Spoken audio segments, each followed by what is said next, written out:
to order. This meeting is the meeting of the Southfield Board of Education in public for the purpose of conducting the school district's business. It is not to be considered a public community meeting. There is time for public participation during the meeting as indicated in agenda item number 7. With that, I'd like to ask Trustee Joyce to lead us in the pledge of allegiance.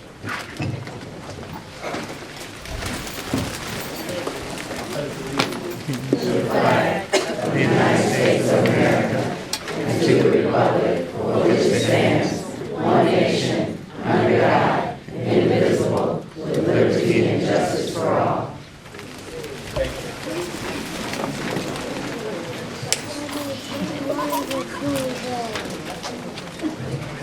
My name is Michael Poole. I'm the president of the Southfield Board of Education. David Anderson, Vice President. Yolanda Charles, Treasurer. Lance Williams, Trustee. Dorothy Joyce, Trustee. Royal Bird, South University High School Academy Representative. Here's Southfield Regional Representative. Ariel Guignard, Southfield Relations Student Representative. Brianna Boyd, Southfield High School Student Representative. Linda Wood, Superintendent. Vicki Hall, Associate Superintendent of Human Resources. Kate Yankovich, Associate Superintendent for Administrative Services. Derek Lopez, Associate Superintendent for Instructional Services and School Development. Okay, we have in the back handling our audio visual M1 Studios, Mike Madigan, Marlita Gamble, and Jack Roca. Technical assistants, Paulette Gardner and Ron Salata. Our recording secretary, Ms. Nicole Christian. Okay. We have absent tonight Trustee Leslie Love Smith, who has previous academic commitment, and Mr. Nathaniel Lewis, who is out sick this afternoon. That's it. Okay.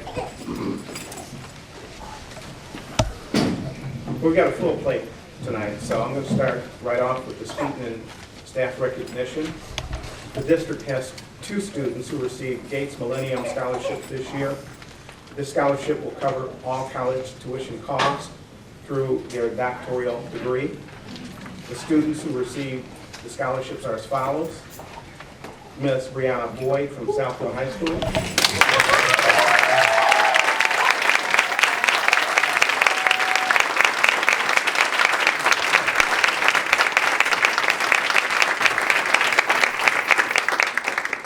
And also, Miss Jamie Blackwell from the University High School.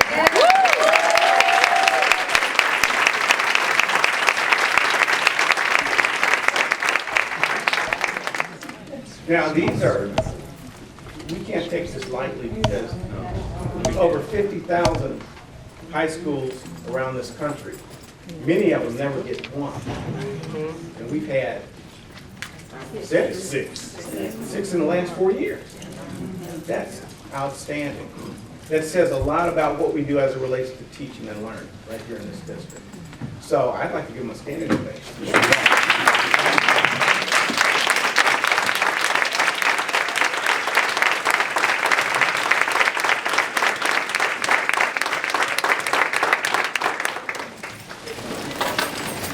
And Vice President Robinson reminded me this is the first we've ever had 2 in 1 year. So that's quite an outstanding achievement.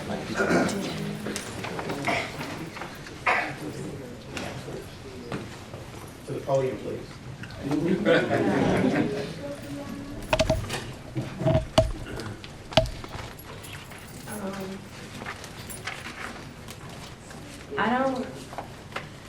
Okay, the Gates Millennium process, of course, is difficult.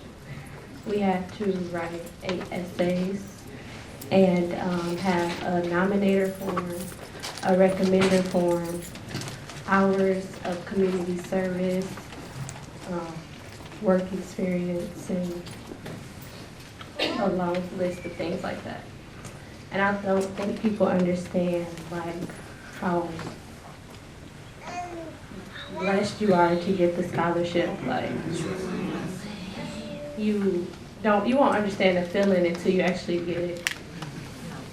And it makes the struggle that you have lived with your family a lot easier because it makes it easier because it gets tough. And now you know, like, what you've been dreaming of, what you always wanted to do. It's you can do it. Like, I can go to school like I always wanted to. In ninth grade, I knew that I wanted to go to school, and I wanted to. I didn't know how I was going to pay for college, but I knew that that's what I wanted to do, and I was going to try very hard to get that. And I wasn't always a great student. I went to Levy Middle School, and I wasn't very great. I got suspended a lot, and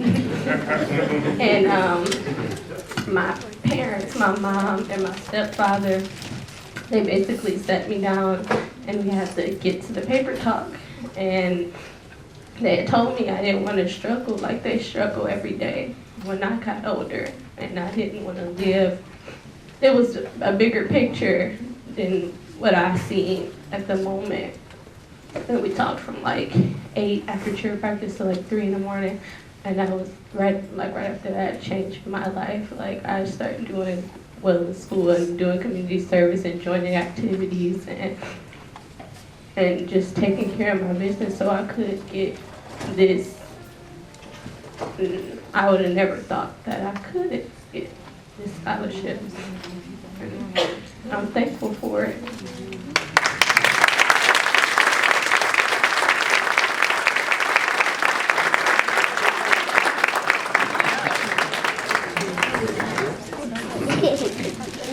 Brianna, I'm one of those people that feel that if you can conceive it, if you can see it and conceive it, you can achieve it. All right, congratulations.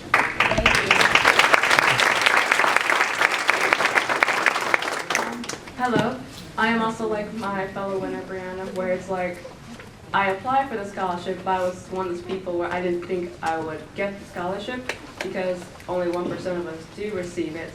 I thought it was a waste of my time, honestly. Because I'm like, there's no point in me writing 8 essays, going through the trouble of asking 2 other people to also write me letters, and then just realize, oh, I'm not going to get it. However, all of my teachers, my counselors, and my mother kept constantly pushing me to apply for it, because if you don't apply for anything, how do you expect to get anywhere in life, right? So it's like, well, I got nothing else to lose, so might as well go for it. And I am also grateful for receiving the scholarship because, yes, it is good for myself. It shows that I have the skill to win a scholarship because you can apply for 10 scholarships and get none. But I also feel as if though I've helped my parents as well by giving back to them as well. It's been almost 18 long years since I've been born. I would like to start giving back to my family for raising me and also the community as well.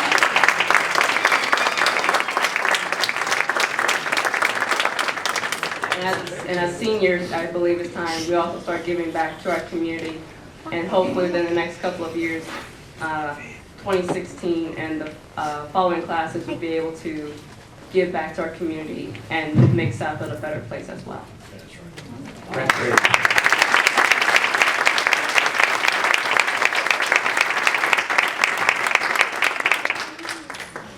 Good. Congratulations to both of you all. Yes, ma'am.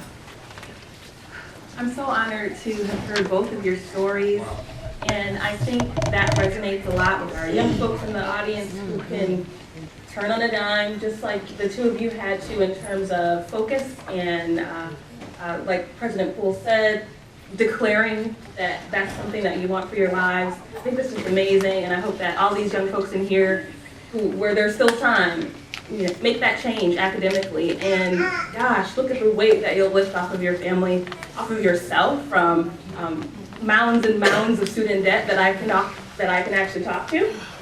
So, amen and wonderful for both of you.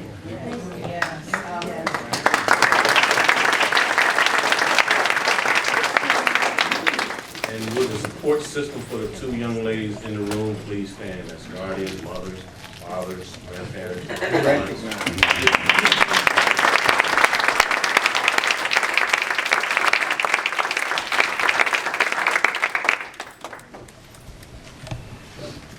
thank you all.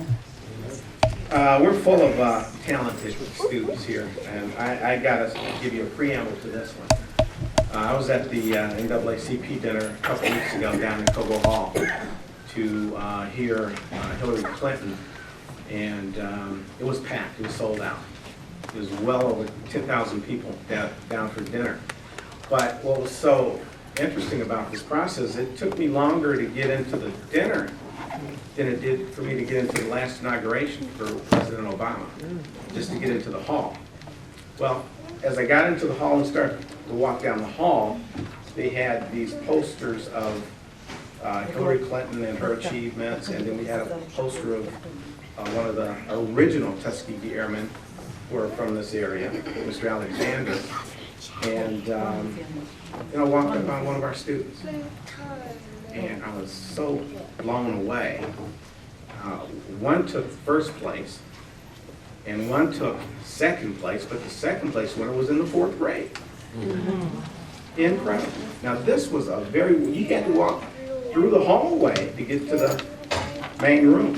So everyone was forced to walk down that hallway. So these students that were recognized for outstanding essays and visual artwork included Mr. Ryan Dawson from Southfield High School.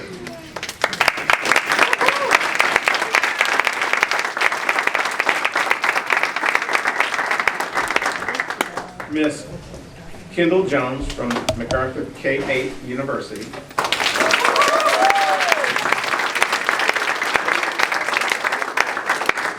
And Mr. Donald Watts from MacArthur K-8 University.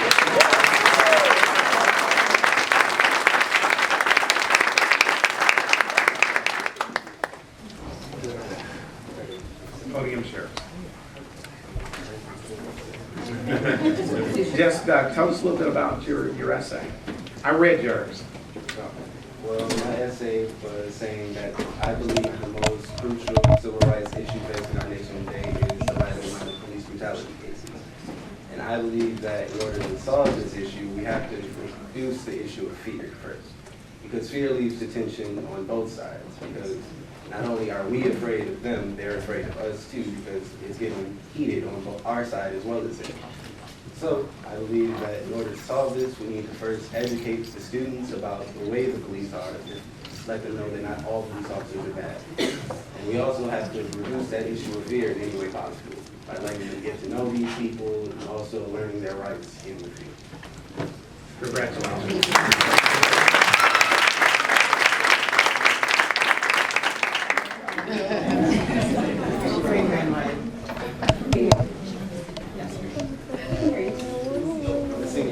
Your senior. My name is Kendall Jones, and I drew a picture of Thurgood Marshall.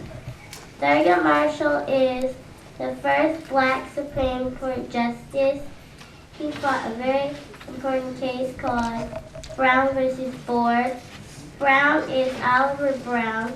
They had 5 cases, and they put all cases under one name. And it's about the Board of Education wanting schools separate but equal.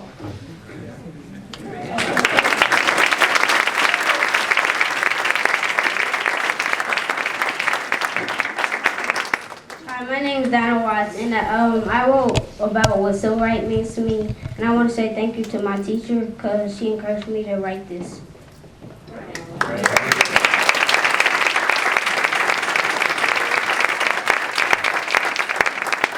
And we're the parents of these young. All right.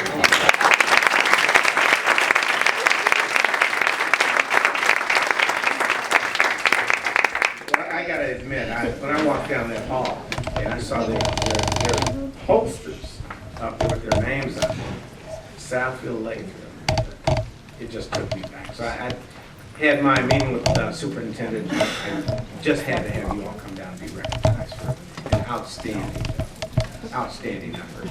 Okay. And I just have to add that I am so proud of all of you.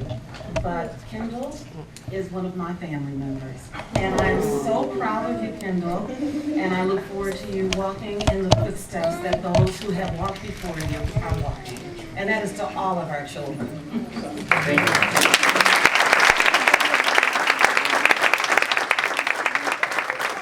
Trustee Smith-Charles. Thank you. Times like this, it's okay to belabor the point. But I just want to shout out Southfield, Lathrop High School, MacArthur K-8, University High, and SHS, of course all our schools. But parents are rock stars, and so are our teachers, because just like the young man said, I lost where he went, that he wouldn't have even entertained the idea of even entering it had it not been for his teacher. So it's that village thing again. You know, it takes all of us to encourage, and I just wanted to make that. Thank you. Next, the Southfield Lathrop High School ladies basketball team. Are they here?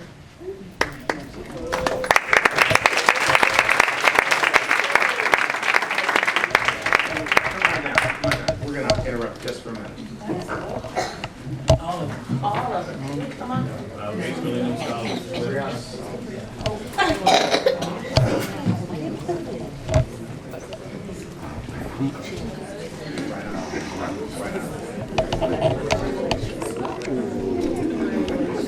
I didn't know that was you.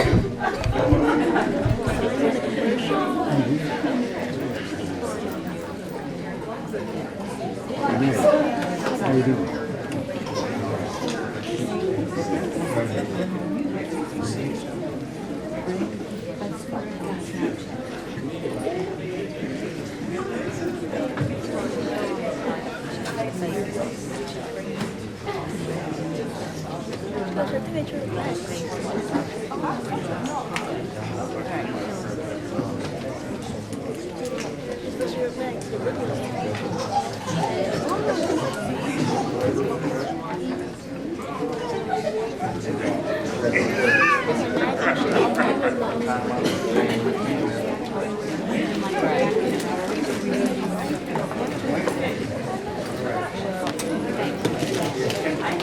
Okay, the Southfield Lathrop High School ladies basketball team has made many outstanding achievements, including winning district championship on home court against Southfield High School, winning regional semifinals against Livonia Churchill, having two of the top 16 players in the state, led by senior Antonetta Miller and junior Deja Church.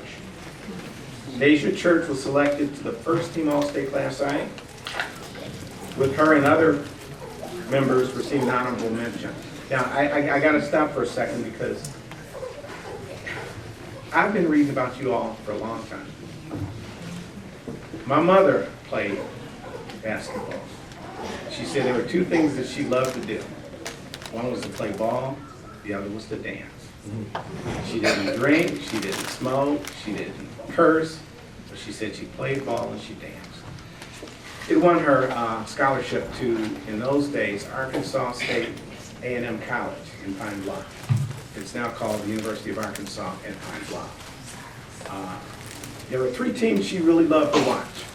One was the University of Michigan, led by Cassie Russell back in the day.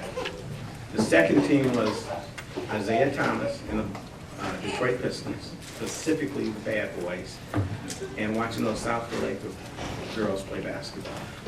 So with that, would you ladies come to the podium and be recognized?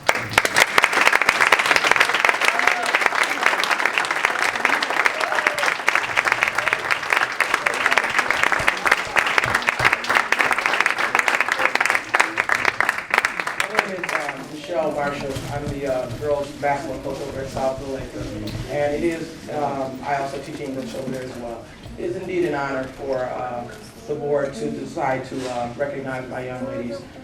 It's good to be the coach of the program because they make it easy for me in terms of representing this district very well. I've served as the coach for 23 years over there, and I have to say that I'm really proud of the support that the district has given us. The number of young ladies who have left and graduated on basketball scholarships and played at the next level, and just the wonderful young women that they are. So I'm going to let one of them speak, but I do want to mention that we've had some great young ladies throughout the years. We have the Bello twins this year who are going to go to Minnesota on a slow ride to play college basketball.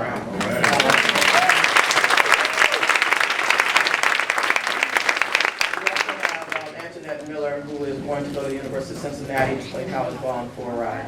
And then we have Deja Church, who was actually here tonight. She was the Class A co-player of the year as a junior, which is very impressive. They were very successful this year. They won a lot of accolades and awards, and so really, in the long run, that's not the most important thing. The most important thing as the young ladies come into the program is that we look for young ladies who are first and foremost going to be tremendous students. We're going to work hard in the classroom. And then the next level is a young lady who's going to be a young lady and can do the things that their parents want them to do. And lastly, basketball comes into play. And I think that's been the recipe for the success that we've been very blessed to have. And so I'd like just for one of my seniors to speak, who doesn't necessarily get all the awards, but the experience that she's had in our program has been tremendous for her, and that's going to be Zadie.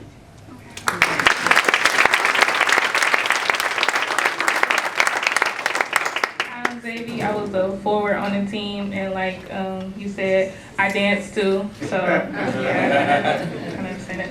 It was truly a blessing playing with these girls. They were not only my teammates, they were like my sisters. So it wasn't more so about the game, it was more so about how close of a family we were. We supported each other, the support from everybody else.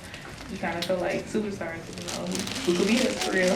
But it was truly fun playing for my last year, and I really had fun. So thank you for honoring us, and thanks for honoring my teammates. I'm proud of them, and I can't wait to see them play at the next level. All right.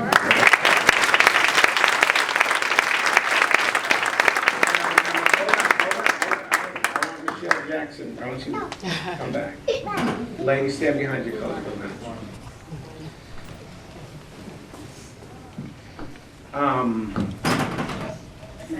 There's a lot of changes taking place in the district.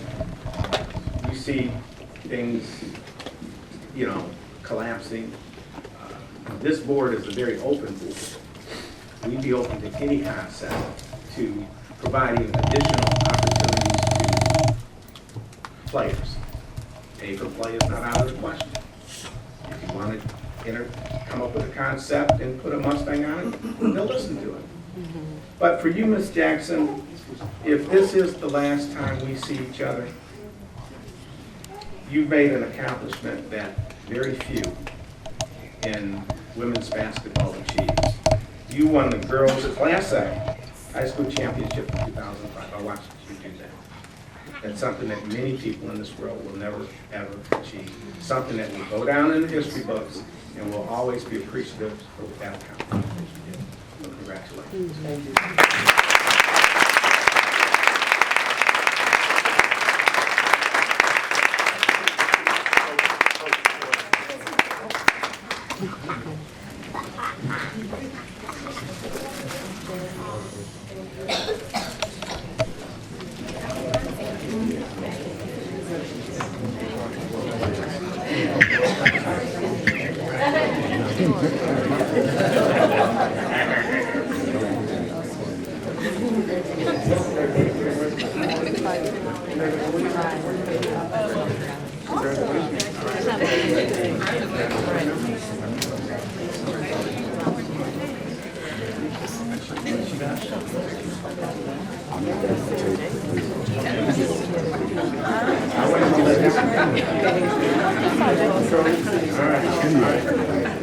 Now, also, community, I want everyone to realize that we are a Class A school. There are varying levels of caliber of play. These are world-class athletes. They went to another level to play world-class sports. So, I just wanted to put that out there. Class A. Next, we have Miss, I think it's Denise Bush, the instructor at Thompson K-8.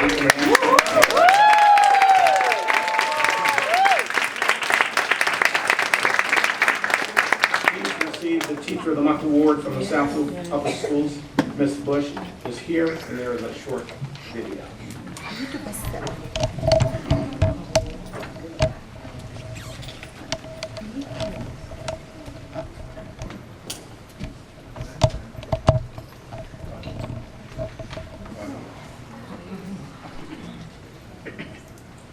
Put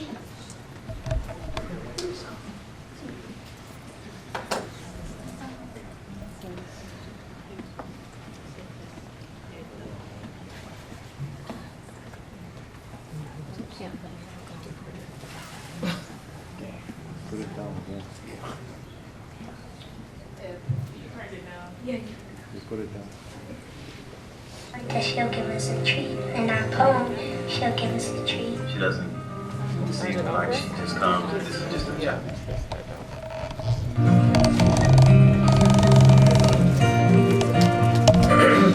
She's a wonderful person, she's a wonderful teacher, and she's a terrific friend.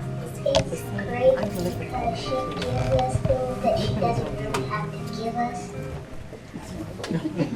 Sorry for technical difficulties. She shows so much kindness, and she gives her own time, her own money. If you have 100% on the spelling test, she'll give us a treat. In our poem, she'll give us a treat. She doesn't seem like she just comes and this is just a job for her. She actually loves what she does and it shows. When we learn things, she makes them fun. She has changed her craft. She seeks out new and improved ways to teach. Very nice. She can be hard on us sometimes, but that's The relationship that she has with her students. They love her. And when students love and respect their teacher, they want to please them and they want to do well. She doesn't have a problem letting us know whatever's going on in school. She keeps us updated with all information that we need. I've been with Southfield Public Schools 19 years, and it feels like it was just yesterday. Part of my job, I feel, is to build kids up, build up their self-esteem, let them know that I'm present, that I see them, I know them, I feel them. Doing that each and every day, nurturing and caring for them. I want every single one of my kids to be the best that they can be, and so I give the best that I have to give. I give all of me. I believe that if you come in there and you let the kids know you love them and nurture them and show how much you really care, it comes through no matter what you're teaching. I don't think I've ever had a kid that couldn't achieve or couldn't do well. And it gives me such fulfillment because every day I get to go home with immediate gratification, knowing that I touched somebody's life. I don't care what grade you teach, kindergarten through 12th grade. You can just take a moment to read to kids every day. The more you read, the more you know. Just when you think you've reached your pinnacle and you say, I am that teacher, there is nothing else I can learn, you learn something else. I love what I do, and I wouldn't trade it for anything in the world. So my aha moments happen every single day. When I found out that I was Teacher of the Month, I felt like I had been awarded the biggest award I could achieve. Being at Thompson School is just the best. Working for Southfield has been so fulfilling, and I've always wanted to give my best, 200%, not just 100. So to get an honor like this, not just from my colleagues, but from my administrators, the parents, and the community, and from Southfield Public Schools, it's the best feeling. Thank you, Southfield Public Schools. You rock.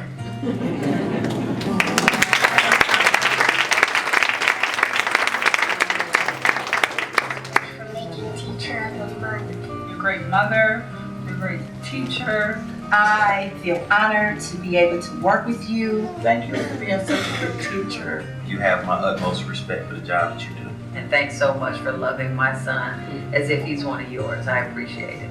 This is an exclamation point on your career as a dedicated staff member. I really don't think that Miss Bush should be Teacher of the Month. I think she should be Teacher of the Year.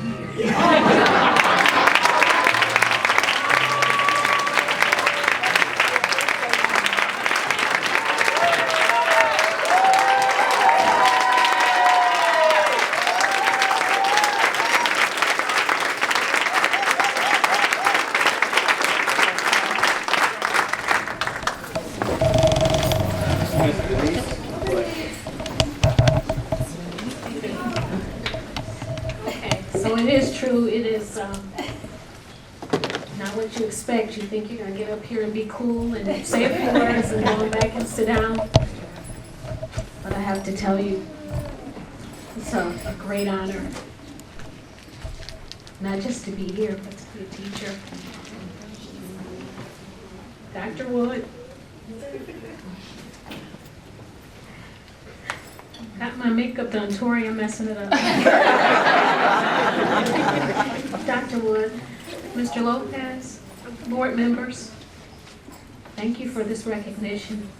Thank you for this honor. I want to thank my colleagues that are here. There's so many of you that came out for me. Thank you.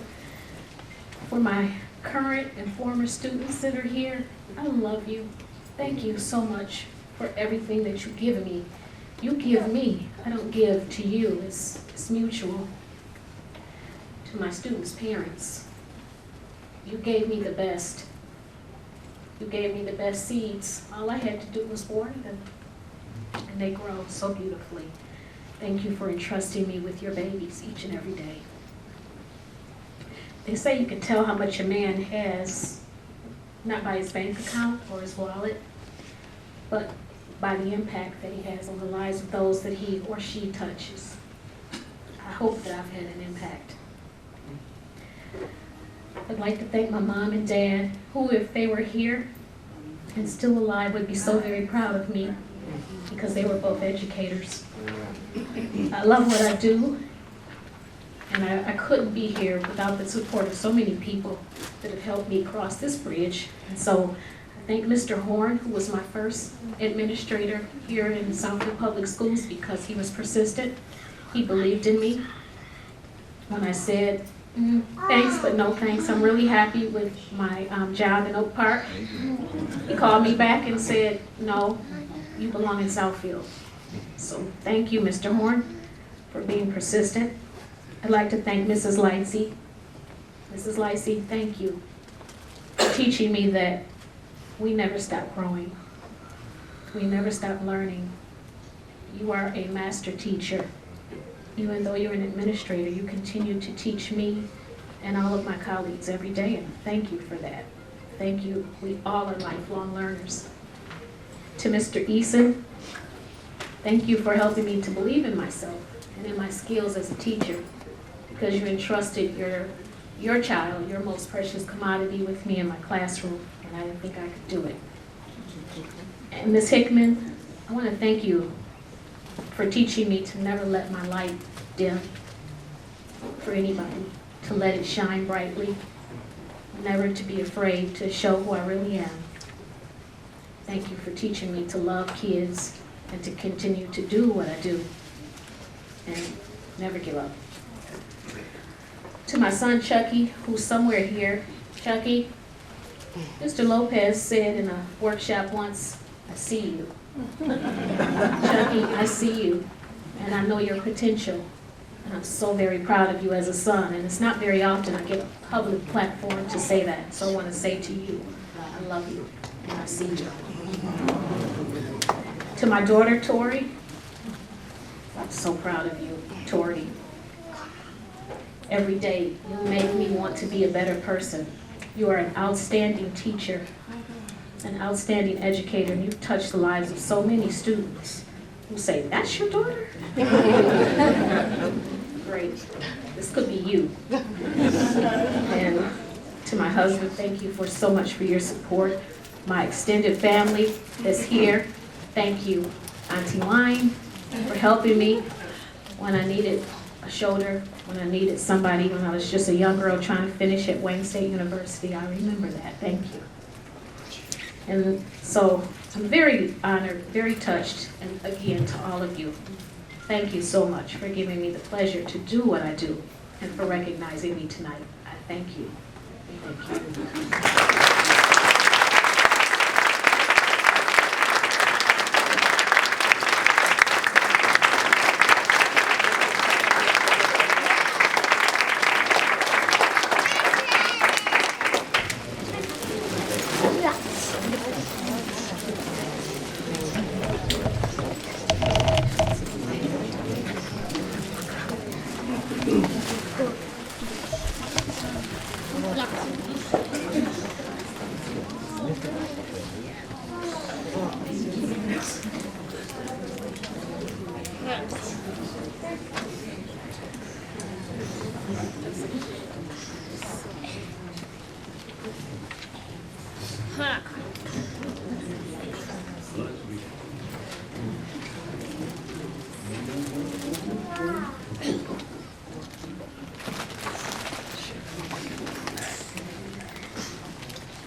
you so much.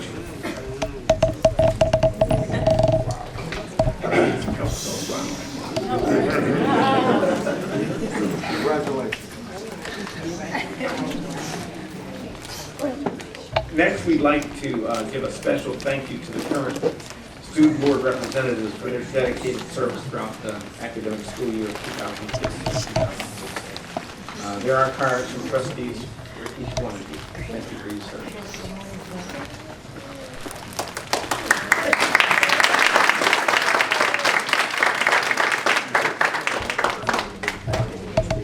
With that, we'll move right into the student reports, and we'll start with Miss Brianna Boyd, Southfield High School.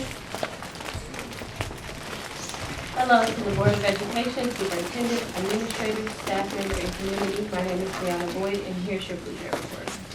May 26th from 12:30 to 3, Southfield High School Student Congress will be hosting their last Blue Jay Field Fest. We will have bounce houses, dunk tanks, and a snow cone machine and more. This is the last time the Southfield seniors and juniors will be able to go head-to-head in the annual Powder Puff game. May 12th, Southfield High School will be hosting an honor ceremony for freshmen and sophomore. Will take place in the morning, while the juniors and seniors will take place in the afternoon. The South J News team hosted an amazing student versus staff game where the students won for the first time since 2008. On Monday and Wednesday, May 2nd and 4th, administration acknowledged all teachers for Teacher Appreciation Week with lunch in a small goodie bag. The marching band will march in the Washington, D.C. Memorial Day Parade. Congrats to me, one of the 2016 Bill Gates Millennium Scholars. Spring Extravaganza will take place May 19th at 6 p.m. to 8 p.m. Coach Conley will be honored at the partnership breakfast on May 18th. So congratulations to that. Congratulations to the 2012 graduates Ron Thompson and Leviticus Payne for being signed to the Indianapolis Colts. Congratulations to the Southfield varsity girls basketball team for receiving academic all-state for having a 3.15 GPA. And I would like to thank you all again for giving me this wonderful opportunity to represent my school to the Board of Education. It is an honor and a privilege to serve in this capacity.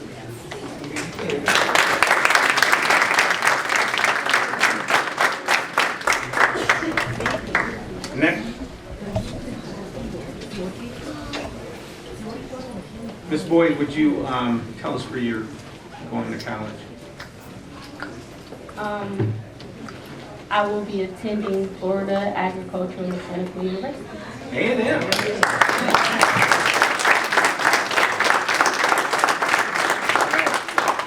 And once you're done, the next 3 student reps, give us the college or university that you look to attend in the fall. Okay. Next, we'll have Mr. Royal Bird from the University High School. Good evening, everyone. I am Royal Bird, and I'm here as your Eagle Report for UPrep and University High School Academy. So we would first like to start by congratulating Madison Whitaker, who is a sophomore at the U. She is now on the Board of Delegates for MASC and MAHS. She will be representing Center 12, which is the center that Southfield Public Schools falls under, and that is the biggest center within the state of Michigan. So she will be handling all of the student leadership issues that will occur, or all of that stuff that will happen on the state level. So we congratulate her. Lyndon Defoe, as you all know, he competed in nationals last week at the Poetry Out Loud tournament in Washington, D.C. with Mrs. Tori Moss. Lyndon was awarded $200, and he plans to use this $200 to bring back to university to start a Poetry Out Loud competition at university. We will also like to again acknowledge and congratulate Miss Jamie Blackwell on winning the Bill Gates Millennium Scholarship, and I will also like to congratulate my fellow board representative, Ms. Brianna Boyd. Congratulations. Definitely. Definitely. Commitment Day is this Friday, May 13th, during seminars. So all of our students, all of our seniors rather, will be announcing the colleges that they go to. They will have the college flags, they will have the college posters. So they'll be announcing to the rest of the student body the colleges that they will be attending in the fall of 2016. The UHSA 5K is this Saturday, May 14th at 8:30. The 5K will leave from University High School Academy from our campus.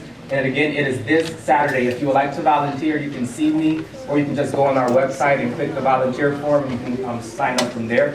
The senior brunch will be Friday, May 27th at 10 a.m. And UHSA CSI Club Safety Week is May 9th and will conclude this Friday, May 13th. And we also just finished our Teacher Appreciation Week last week, May 2nd through May 6th. Thank you, and this is your Eagle Report.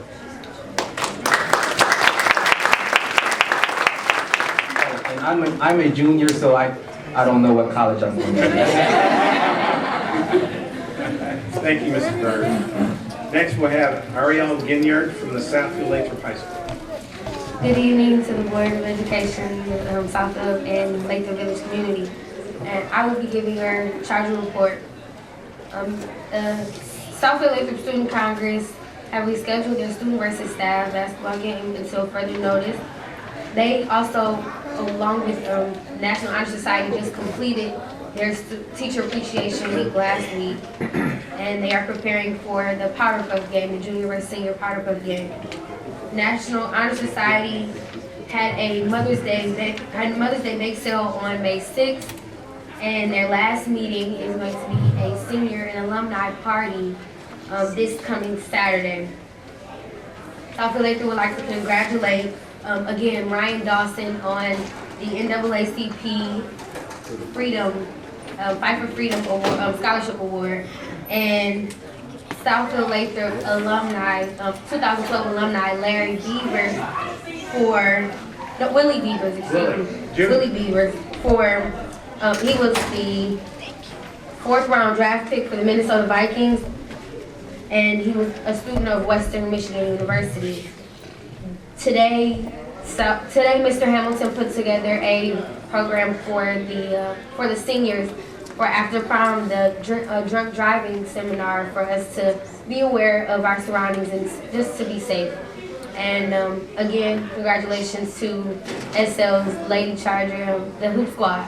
So we want to congratulate you guys for your recognition. And this has been your charge report. Thank you. And I will be attending Bowling Green State University in the fall, along with Xavier Kyle. All right.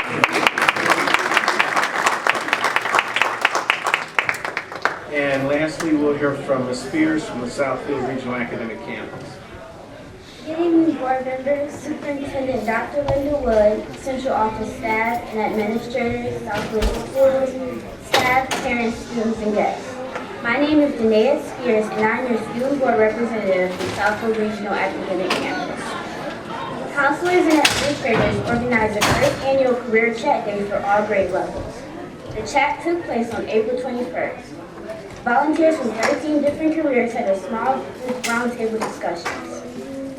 We are most grateful for our parents, Ms. Sharon Shivers and Ms. Arwilda Smith, who volunteered their time to share their passion for the medical profession. Then the following day, Mr. Solomon and Ms. Powell took 30 students on the Engineering Smart field trip. Students had the opportunity to expand their knowledge and apply to energy-efficient model homes they were building in the classroom. On April 25th, Ms. Johnson sponsored a field trip to the Oakland County Youth and Government Day.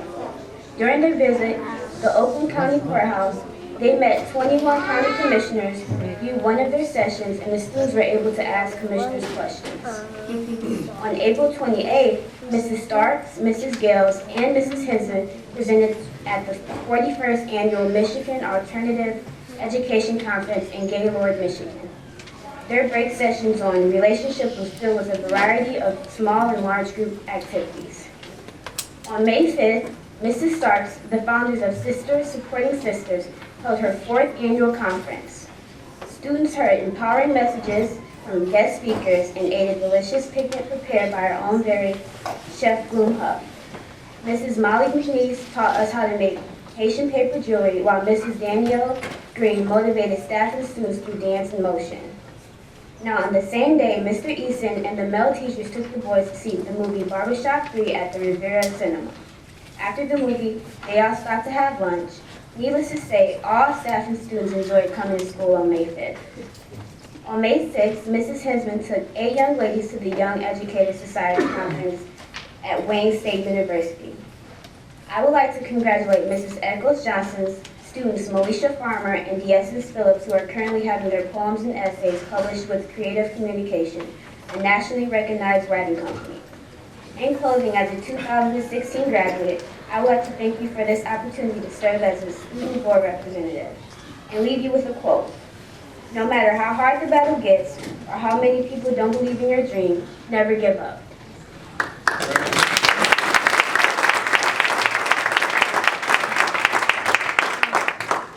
In the fall, I plan on going to Oakland University. Okay. Well, thank you all for everything that you've done, and congratulations. Next, we'll have the superintendent administration report on information to the board as well as to the community. Dr. Wood. Yes, thank you, President Poole. And I just want to also thank our student reps again myself. And I look forward to my reporter and additional work that Mr. Bird has done throughout the course of the year and its continuation. But the ladies, I look forward to hearing and learning of what the great things you're going to be doing in the future. As always, the work that I so actively am engaged in is all aligned to our district strategic plan. And I invite our community to always look on our webpage and be reintroduced again to that very important guiding document. And the first 3 reports that I'm going to give some insight to are really all aligned to goal number 4, which happens to be related to supporting our buildings and our classrooms. And I could not start my report without acknowledging the beautiful artwork that's in the room. And as I reflect on our previous board meeting, we've had some enhancements. And I'd like for Mrs. Wolf from Vandenberg, are you here?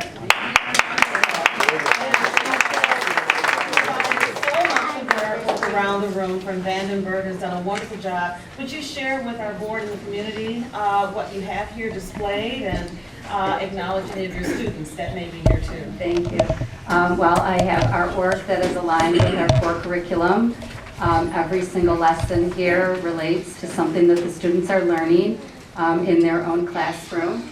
And they've just taken it to a whole new level of what they can do with what they need to learn. So some of the kids I saw, actually come on up. Anybody who has artwork here from Vandenberg, come on up.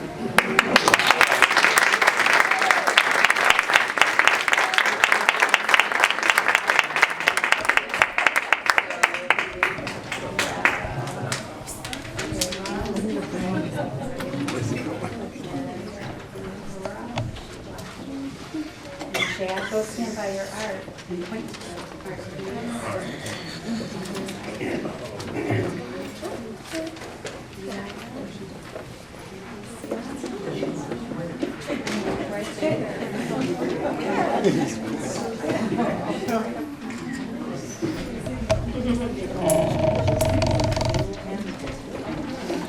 I'd like to thank Cindy Watson and actually all of you for supporting the arts. I really appreciate it.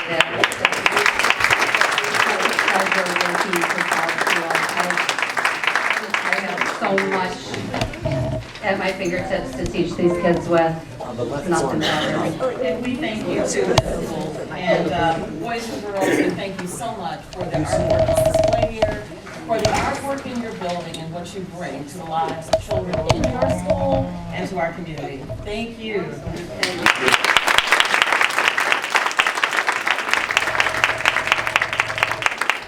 there any of the parents of our MacArthur students? Would you kindly stand? Vandenberg.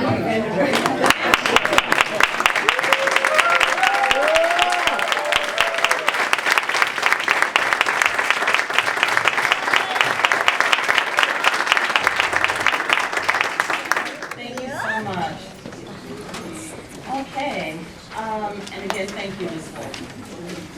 I will continue. I want to take this moment, ladies and gentlemen, this evening to tell you and to tell our teachers how much we appreciate you, appreciating all that you do for the students of Southfield Public Schools. Teachers are the single most important factor in a student's learning. Teachers, you are the spark that ignites a student's mind, their passion, and even their heart. To me, there is no greater profession than teaching. Designating 1 week a year to articulate our appreciation for you is not enough. You deserve so much more. And the hard work you do, and I know the late nights, the early mornings, the unconditional love, and in some cases, the tough love that you extend deserves to be honored every day of the year. I'm proud of our teachers and the work that you do and the work you've done this year. And I'm honored to work for you as your superintendent. Have a great rest of the week and know how much you are valued and appreciated. And so we have been honoring our teachers. We've been honoring our Teacher of the Month here for Southfield. And I also have to share that each year Oakland County recognizes 2 teachers from Southfield Public Schools during Teacher Appreciation Month. This year, our former Teacher of the Month, Tiffany Hackworth, and Helena Leary, who is another jewel in our district, were honored. And they are part of the tremendous cadre of teachers that we have here in Southfield Public Schools. And I too consider all of you jewels. And so I really do want to thank you. And even though Helena and Tiffany are not here, they are truly jewels as all. The next report I'd like to give an update on is the Wolverine Pathway. And many of you are familiar with the Wolverine Pathway program, which is a University of Michigan initiative focused on providing a pathway of enriched educational opportunities that include rigor, creativity, and the financial support, hopefully, at the end. Participants who successfully complete the program and gain admittance into the University of Michigan will receive a full year, 4-year tuition scholarship to the University of Michigan. So, if you are in the 6th grade or in the 9th grade, I want you to contact your principal or your counselor or your homeroom teacher immediately. I want you to be eligible for this scholarship in your future. You have to live within the boundaries of Southfield Public School District. But why I want you to contact them immediately is because there is an application deadline that the University of Michigan has extended until May 31st of this month at 11:59 p.m. That's your deadline. Parents, I can't urge you enough to support your child in ensuring that they not miss this wonderful opportunity. And so please contact, again, your principal, your counselor, and the teacher. I want all of those slots for the Wolverine Pathway program to be our children from Southfield Public Schools. The next thing, board, that I want to provide an update on, and again, also aligned to our strategic plan, because the resources that we provide for learning are a very important part of what is driving the mission and the district as a whole. And many of you have heard about the crisis in Flint as it relates to water. It has moved many of the school districts across the state to be proactive and test water through our school systems. Again, Southfield Public Schools is always going to be proactive and to make sure that we're on the front end providing what is needed to ensure our students are educated and safe. So the Board of Education approved central office to proceed with testing all the water or all the buildings in our district to ensure that we know what is the quality of our water for lead and copper. And at this time, I would like Mr. Dennis Gregory to come to the podium to provide our board and community with an update on where we are in the water testing, what some of the results have been, and what are our next steps. Good evening. Thank you, Dr. Wood, President Poole, members of the board, cabinet, parents, and staff.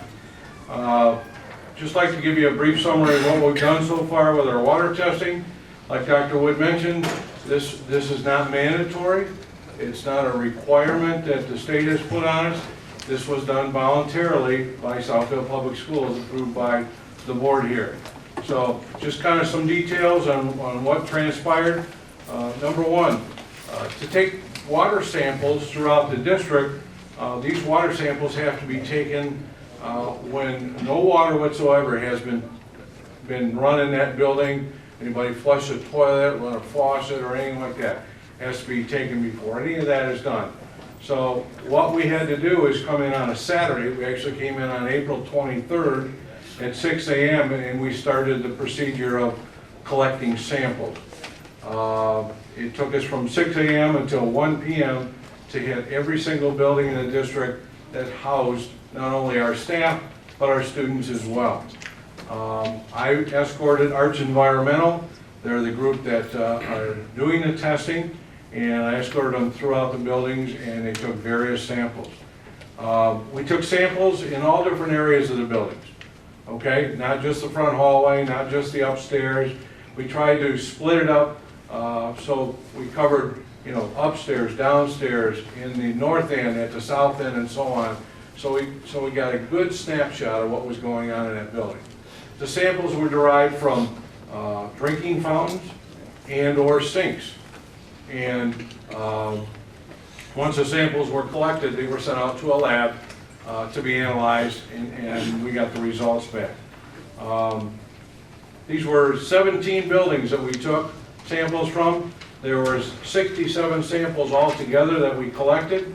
I'm happy to announce that out of the testing, and we tested for copper and lead, that all the buildings tested fine as far as not going over the level as far as the copper goes. However, we did have 4 instances in buildings that tested a little bit high for lead content. As soon as we received those details on exactly what buildings, what areas, we immediately shut down that particular item, whether it be a drinking fountain or a sink. We shut it down to do further testing. One of the things that to do further testing is we initially did just a sample test, a snapshot. Now we're going to do a flow test, it's called. This flow test actually started this morning at 6 a.m. where we took those samples. Flow test is where they run the water for a period of time, depending on what kind of utility it is, whether it's a drinking fountain or faucet, and then they take another water sample, and that is analyzed.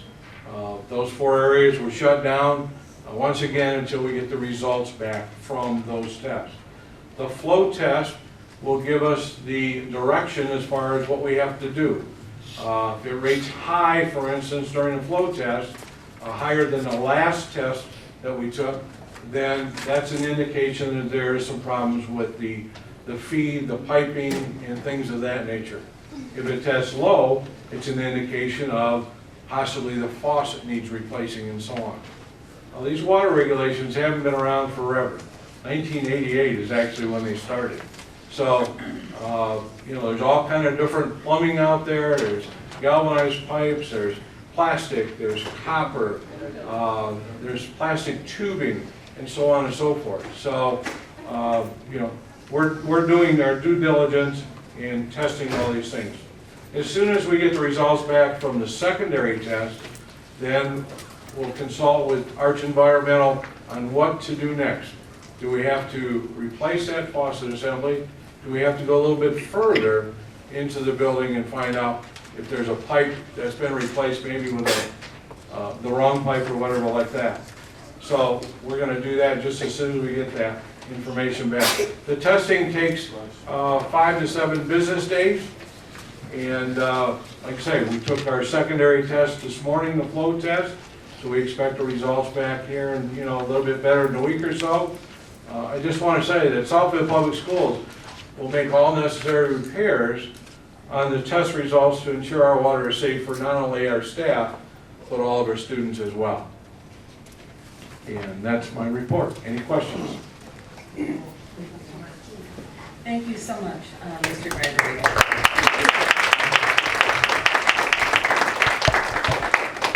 Thank you much. And I just want to reiterate that we are always going to do our due diligence in ensuring that our facilities is safe and appropriate for our kids. Okay, the next thing that I'm going to share is a marketing update. And of course, that is most definitely aligned to our strategic plan. And I have to share with the community that I don't often watch television, but sometimes I'm watching it at night to view Channel 16 and all of that. But I happen to be enjoying Home and Garden television one Sunday afternoon, and all of a sudden, I saw the commercial for Southfield Public Schools. And I was just shouting there in my home because it just shocked me that on a primetime cable program that we were being publicized. So Jackie, you want to give us an update?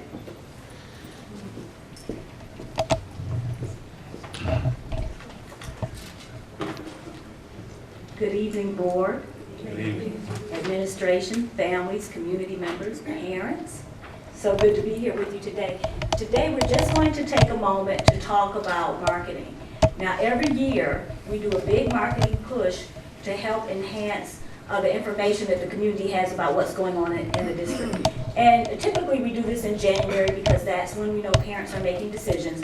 And we did just such a push last January, which included a radio buy. So we were on the radio. We did direct mail to every home in Southfield and in Lathrop Village that had children from 2 to age 17. And we talked in a global sense about the district, all of the programs, and all of the schools we advertised. But as we look at our surveys, we realize that there are specific programs that we want parents really to be aware of. And one of those programs, or one group of programs, is college prep. This district offers a lot to students and to parents to prepare students for college and to make sure they're accustomed and acquainted with the rigor that's required. And so what we decided to do in April was to push our whole college prep package.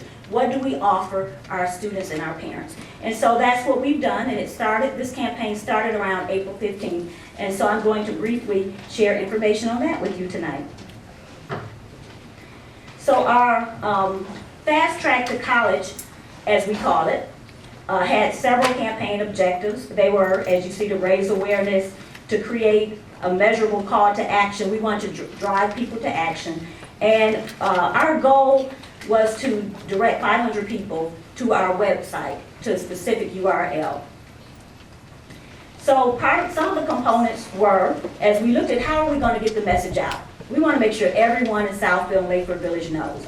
So there are certain resources, or I call it real estate, that the district has, which includes School Messenger. It's a great resource. Many of you may have received a voice message, an email message, an email to all staff. Ms. Elma Dean is here. She sent out a letter before I even got my letter out, so Ms. Dean was working on it. Thank you, Ms. Dean. We sent a letter to all of our parents in grades 8 to 11. We sent these beautiful posters to our schools so that everyone knew about it. And it was featured in the message as well. We also did a website banner. Now that's special, so just put a pin there. This particular website banner was special.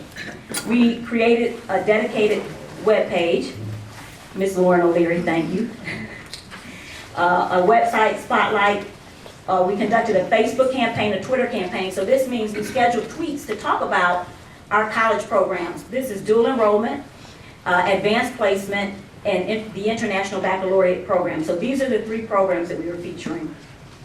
And we also purchased 14,000 digital platforms via Comcast. So here is the said web banner. Now this web banner, we deleted temporarily our rotating web banner, and we created a fixed place web banner.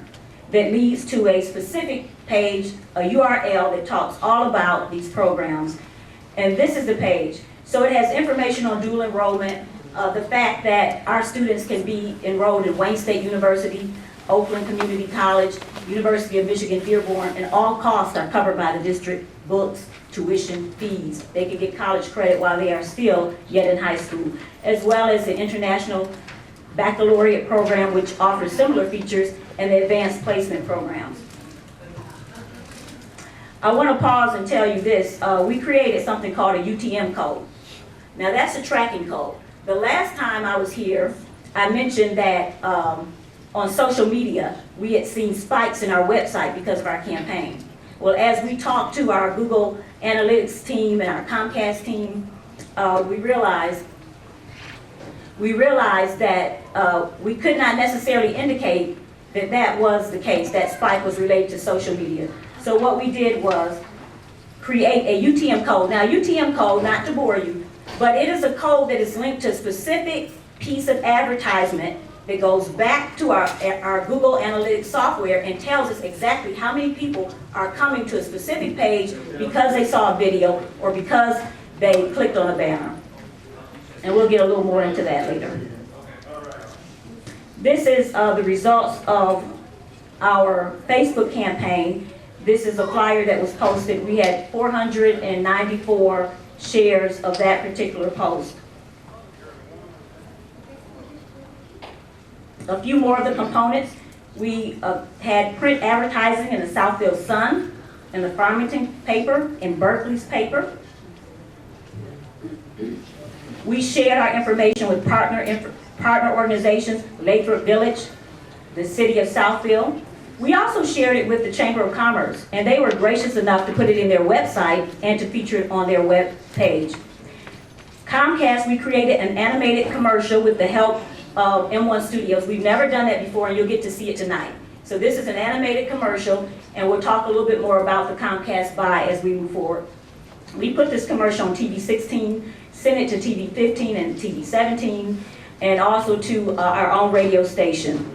And I want to mention the banner. Those were our children that were featured. Those were actually our kids. And of course, a press release to the media.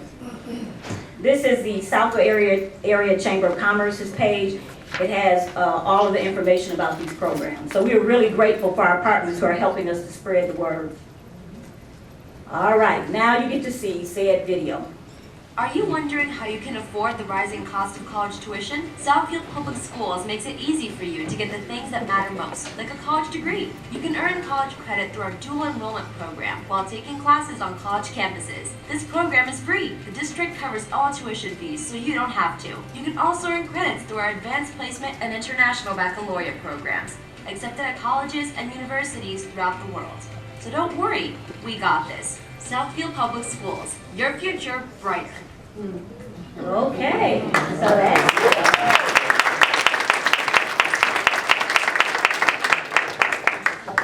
so now this is what I was attempting to describe, the UTM tracking code. So if you look at the bottom of the screen, number 1 says fast track to college. Now if you remember, our goal was to drive 500 people to a dedicated URL. So that's just a dedicated page that talks about these programs.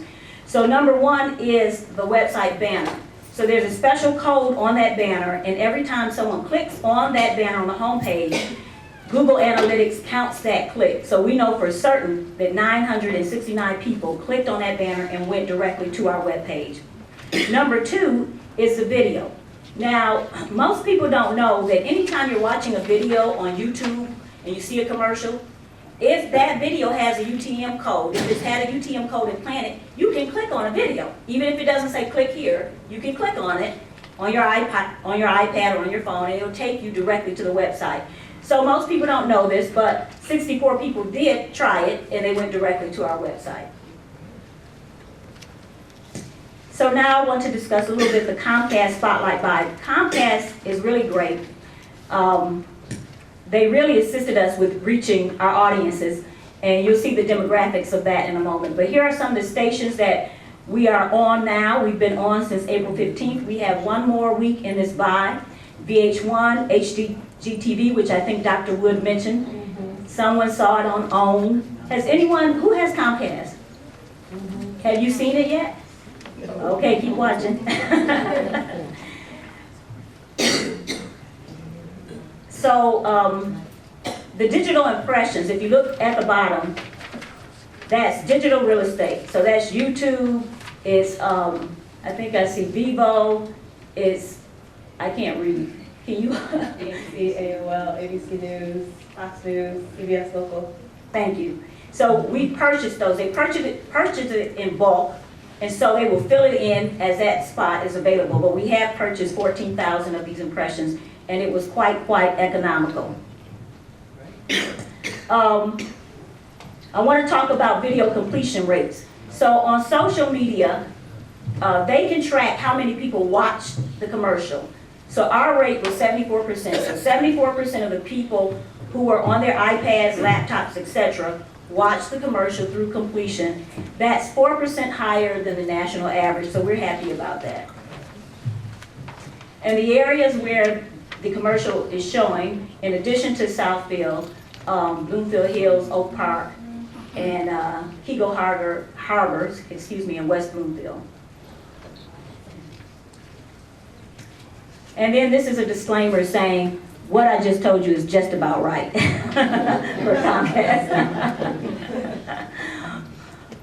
And so our midway evaluation, we have another few weeks in this campaign. We have a few more components to this campaign, and then we'll do a survey again to see if we moved our numbers. But we've had about 20 contacts per week at the Division of Instruction, often asking about dual enrollment. So that's the campaign, and I'm going to shift a little bit to talk about media that we've received so far. Volunteer Day, our community update meeting, Fast Track to College received coverage. The Gates Millennium Scholars received coverage in the Associated Press, etc. And again, the Gates Millennium Scholars, I posted this is Facebook. We've had 11,000 people reach through that Facebook post. The only post we've ever had higher was some of our honor students, and that post reached about 300,000. And that's it. Are there any questions? Thank you very much.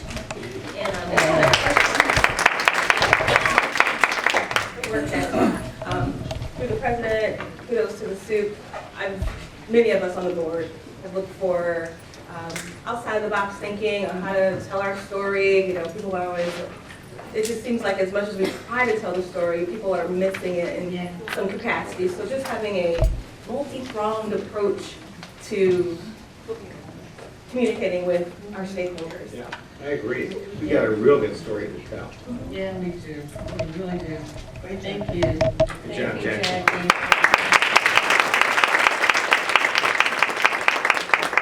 As you heard before, I'm on my way out, so sometimes I have to hold my tongue. I can say things. I'm very pleased with the marketing campaign. We didn't have a marketing director or manager when I first joined the board 7 years ago.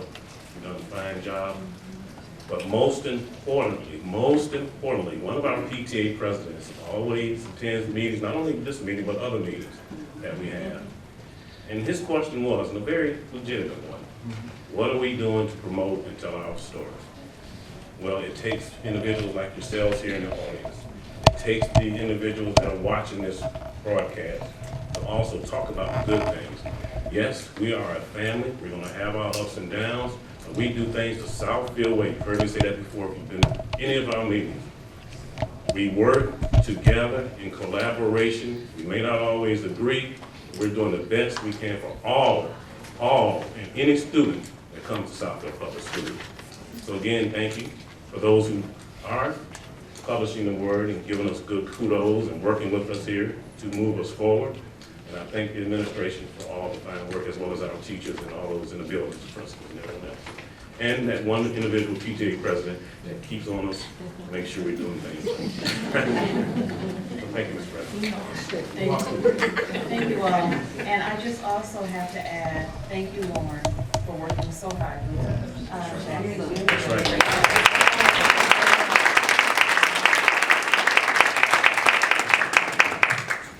So I'm going to turn my report now over to our Associate Superintendent for Human Resources. Thank you. Good evening, board members and community. The personal action report is contained within the consent agenda for approval. But in addition, I just wanted to report that amongst all our transition and change that is occurring within the district, we're continuing our efforts along the lines of open communications to have discussions continuously with our collective bargaining units in an effort to try to minimize any type of confusion and such. So just wanted to let you know that that is occurring. That concludes my report. Thank you.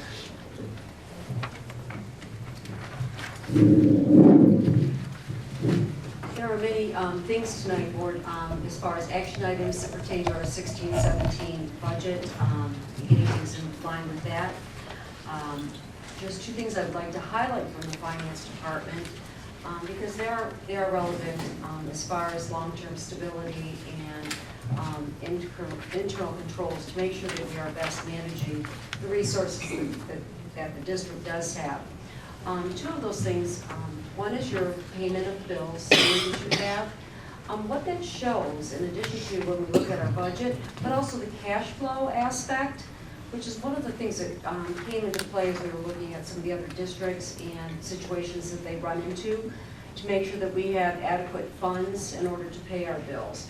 And just what I wanted to let you know is that we do have a cash flow that we keep in the finance office, taking a look at when money comes into the district through taxes or through state aid, as well as the flow out on our 26 pays or 21 pays.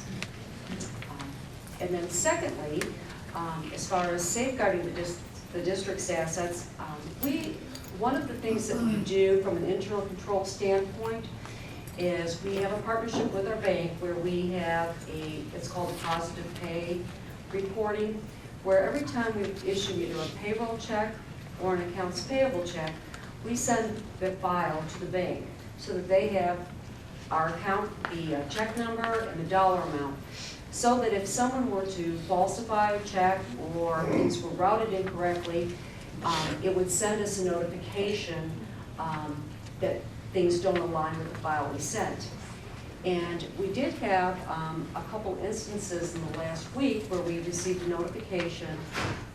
We actually received two where checks were presented that were not issued by the district. And so we were able to become aware of those ahead of time, and no payment, no money from our district funds were transferred to clear those checks. I just wanted to let you know some of the things that are happening from the finance end.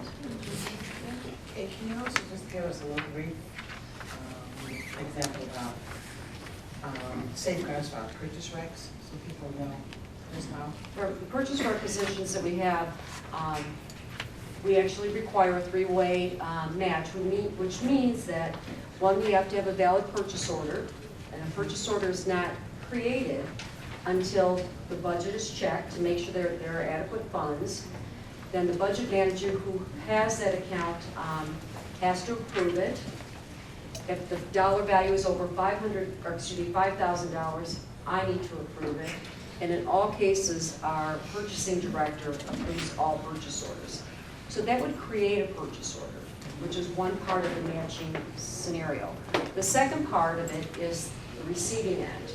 That once a purchase order is received, the building or department that ordered that item has to go into the system and validate that if they ordered 10 computers, we received 10 computers. And they do that independent of the finance office or the purchasing office. The third piece of it then comes to the accounts payable, which is part of my department, and we would receive an invoice, and that we might receive this invoice for 10 computers. It'll go back to the original purchase order to say, was it an authorized purchase? It'll go back and the system will tell us whether or not those items have been received by the building, which assures that we are not paying for something that we didn't in fact get, and that it was of the quality that we wanted it to. And our guidelines, as per board policy, is to request a purchase order for all purchases over $50. Those that are under $50 still require approval.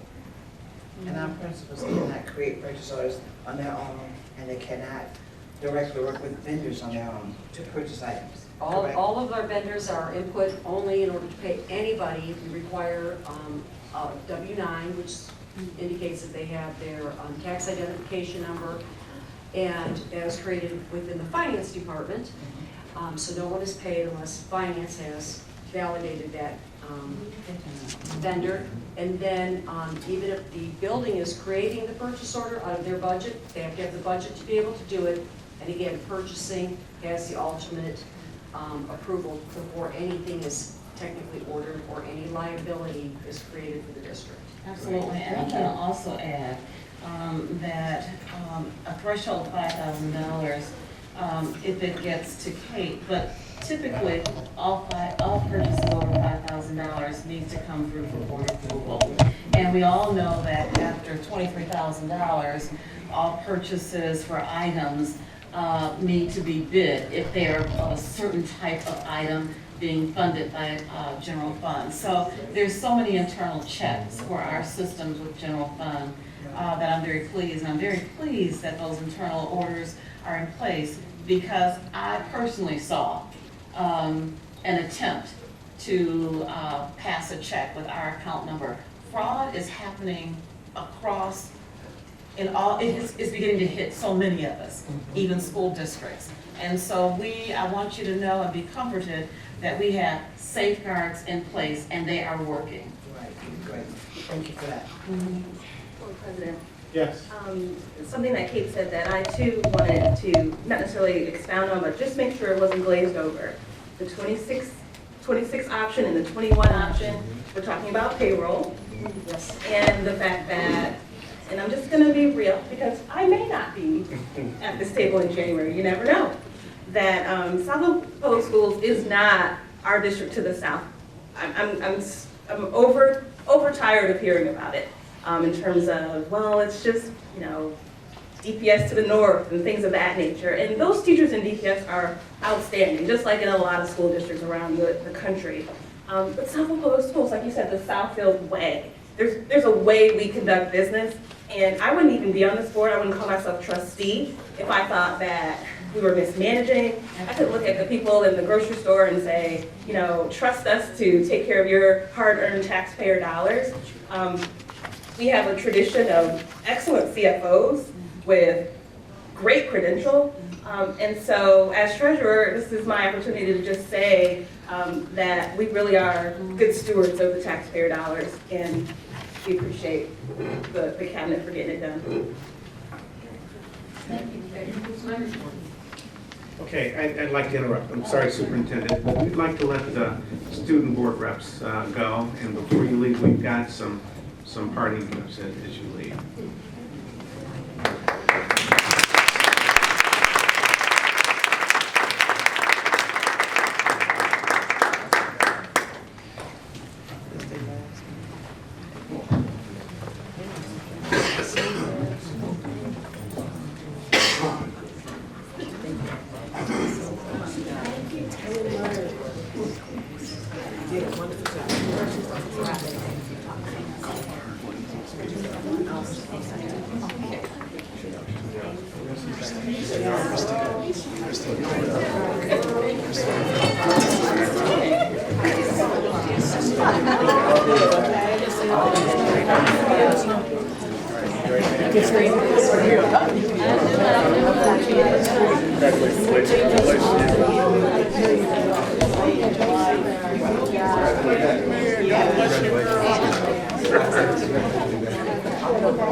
Good evening, board members and members of the community. So I have a couple of really exciting announcements this evening that we've been working on for some time. And the first is our one-to-one computing initiative that will be for all ninth grade students in Southfield Public Schools.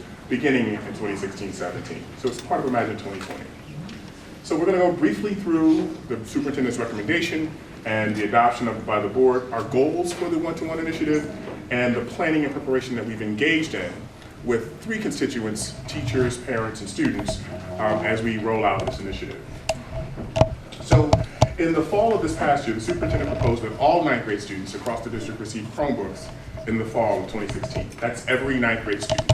And the board authorized in March of this year $180,000 for the purchase of Chromebooks for all ninth grade students in the Southfield Public Schools, thus the one-to-one computing initiative for our students here in the district.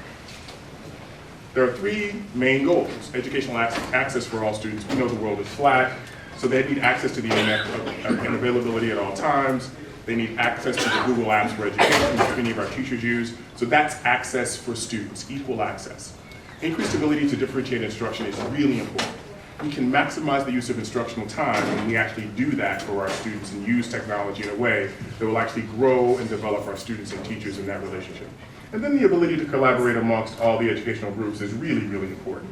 That's student to student for collaborative projects, that's teacher to teacher for planning and preparation for those projects, and then as teacher and students for maximizing instructional work for our kids.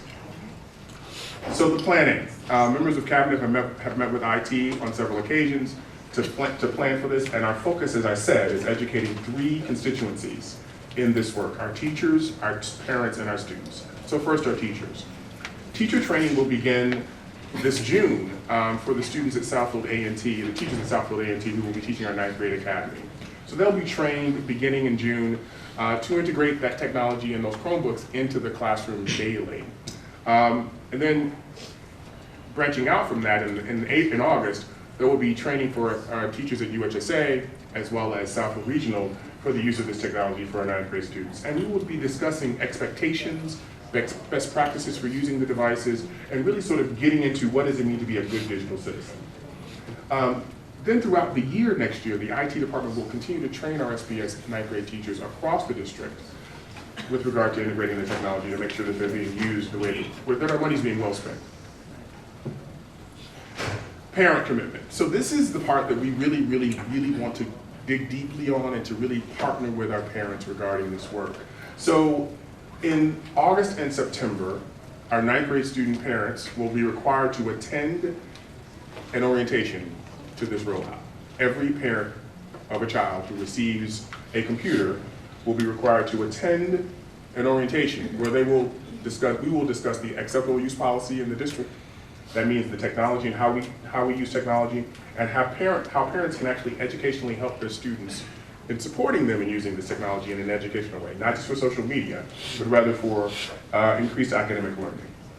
Then parents will sign an educational compact committing to the proper care and use of this device within the district.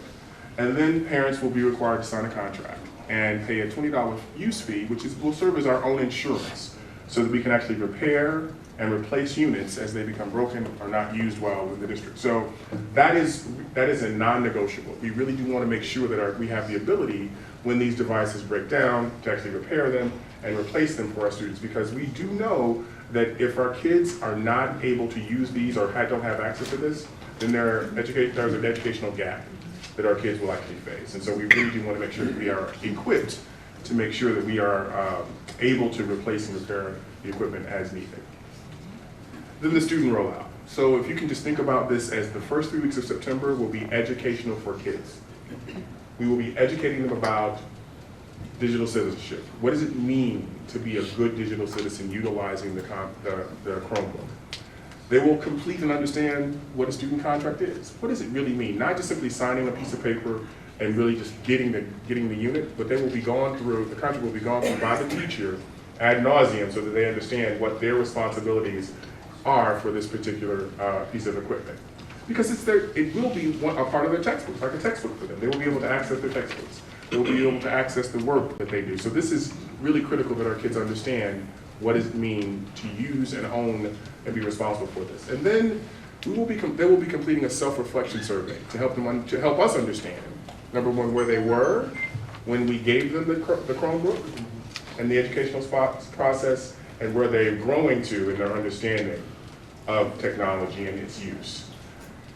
The target date for distribution is October the 3rd. So we actually have this plan in place to make sure that our parents and August and September understand the importance of it, and our students understand the utility of it, and our teachers are integrating it daily.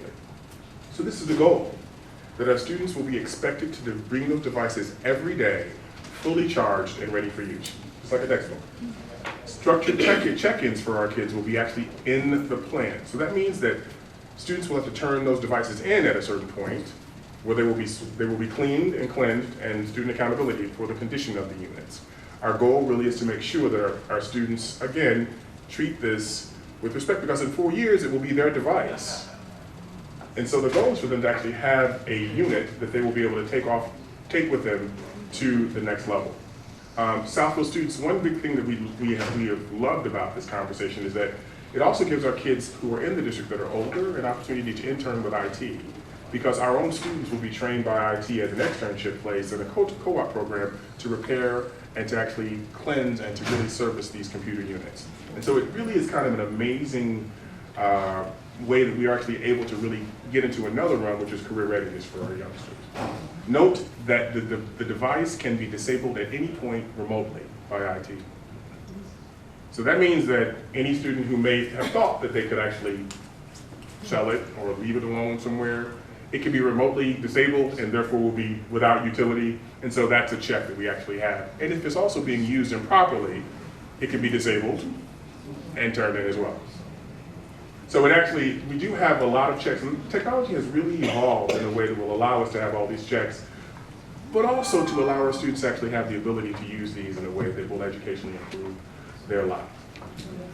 Other ancillary issues, we've also agreed to work with IT to contact Comcast and other internet providers to reduce some of the barriers that our families have with respect to connectivity. For example, if parents have had cable boxes that are outstanding or cable bills that are outstanding, at those parent orientations, we plan to actually have representatives from Comcast and these groups to come in and help them to actually get that service at the rate that they actually have promised for free and reduced students. So that's my report on one-to-one computing. Are there any questions? No, I just like to say, Mr. Lopez, we appreciate that report. And again, everything that this board does is tied into our strategic 5-year plan. Like many of you have your 3-year, 5-year, 7-year plans. We do too, because we found that those districts that do not have a plan are just a ship in the ocean. Wind blowing, the sails blowing, just drifting. Well, we're not drifting. We know exactly where we want to go. And everything that we do, again, is to our strategic plan. So that particular one was goal number 3 under technology. Thank you again for that report. So my second report this evening is a reminder to parents regarding our summer school programming. Mr. Chapp spoke about it at the study session and he spoke about it last month, but we really wanted to remind parents that May is coming to a close and summer is rapidly along. So there are these are the updates. Our summer school locations this summer have changed. Our K-8 and Title I program and ESL programs will be at Vandenberg this summer. Our high school credit recovery and middle school academic intervention program will be at Southfield Regional. And our special education extended year program will be in 2 locations, both either Vandenberg or Southfield Regional. So the locations have changed. That's a really important update for our parents to actually have. Number 2, our K-8 Title I summer school process has begun as of today. So parents will begin to receive letters from their schools for students who have been selected by the principals and are eligible for Title I summer school. And those letters will have gone on today. The application must be returned by May the 23rd. Must be returned by May the 23rd to secure your spot. The dates of summer school are listed on the screen, June the 28th through July 28th of this year. The time will be 8 to 2 p.m. again at Vandenberg World Cultures Academy. Note that there is a mandatory parent meeting on Wednesday, June the 1st, 2016 at 5:30 p.m. at Vandenberg World Cultures Academy, where our Director K Education, Almadine, and Director of 912 Secondary Education, George Chapp, will be going over the do's and don'ts and the ins and outs of summer school. And thus it is a mandatory meeting for all parents who have been selected and actually apply for a Title I summer school. The next update is regarding our middle school academic intervention program, and that's for students who actually have, need to cross one more hurdle to be eligible for high school, and that will be at Southfield Regional Academic Campus. The cost is $175 per course. There's a 2-course maximum enrollment, so the student, be aware that you have to do well, not simply pass, but do well in your coursework this year in order for you actually to grow into the high school. It is really important for you to take this last month and a half of high school, of 8th grade very seriously. Principals will be using data from the academic intervention program for the fall of this year to actually determine whether or not you are able to go into the high school after that summer session if you are in need of intervention. High school credit recovery will also take place at, I'm sorry, I didn't give you the dates. The dates are July the 5th through August the 4th. Slightly different from the Title I summer school because we actually have to have registration for those students and the end of the year grades. This dovetails into the high school credit recovery, which will take place at Southfield Regional Academic Campus as well. For those high school students who are in need of credit recovery, the fee will be $225 per course. You can enroll in up to 2 courses. Period 1 is from 7:30 to 10:45, and period 2 is from 11:15 to 2:30. Residents are $225 per course, non-residents are $250 per course. There's only one day to register.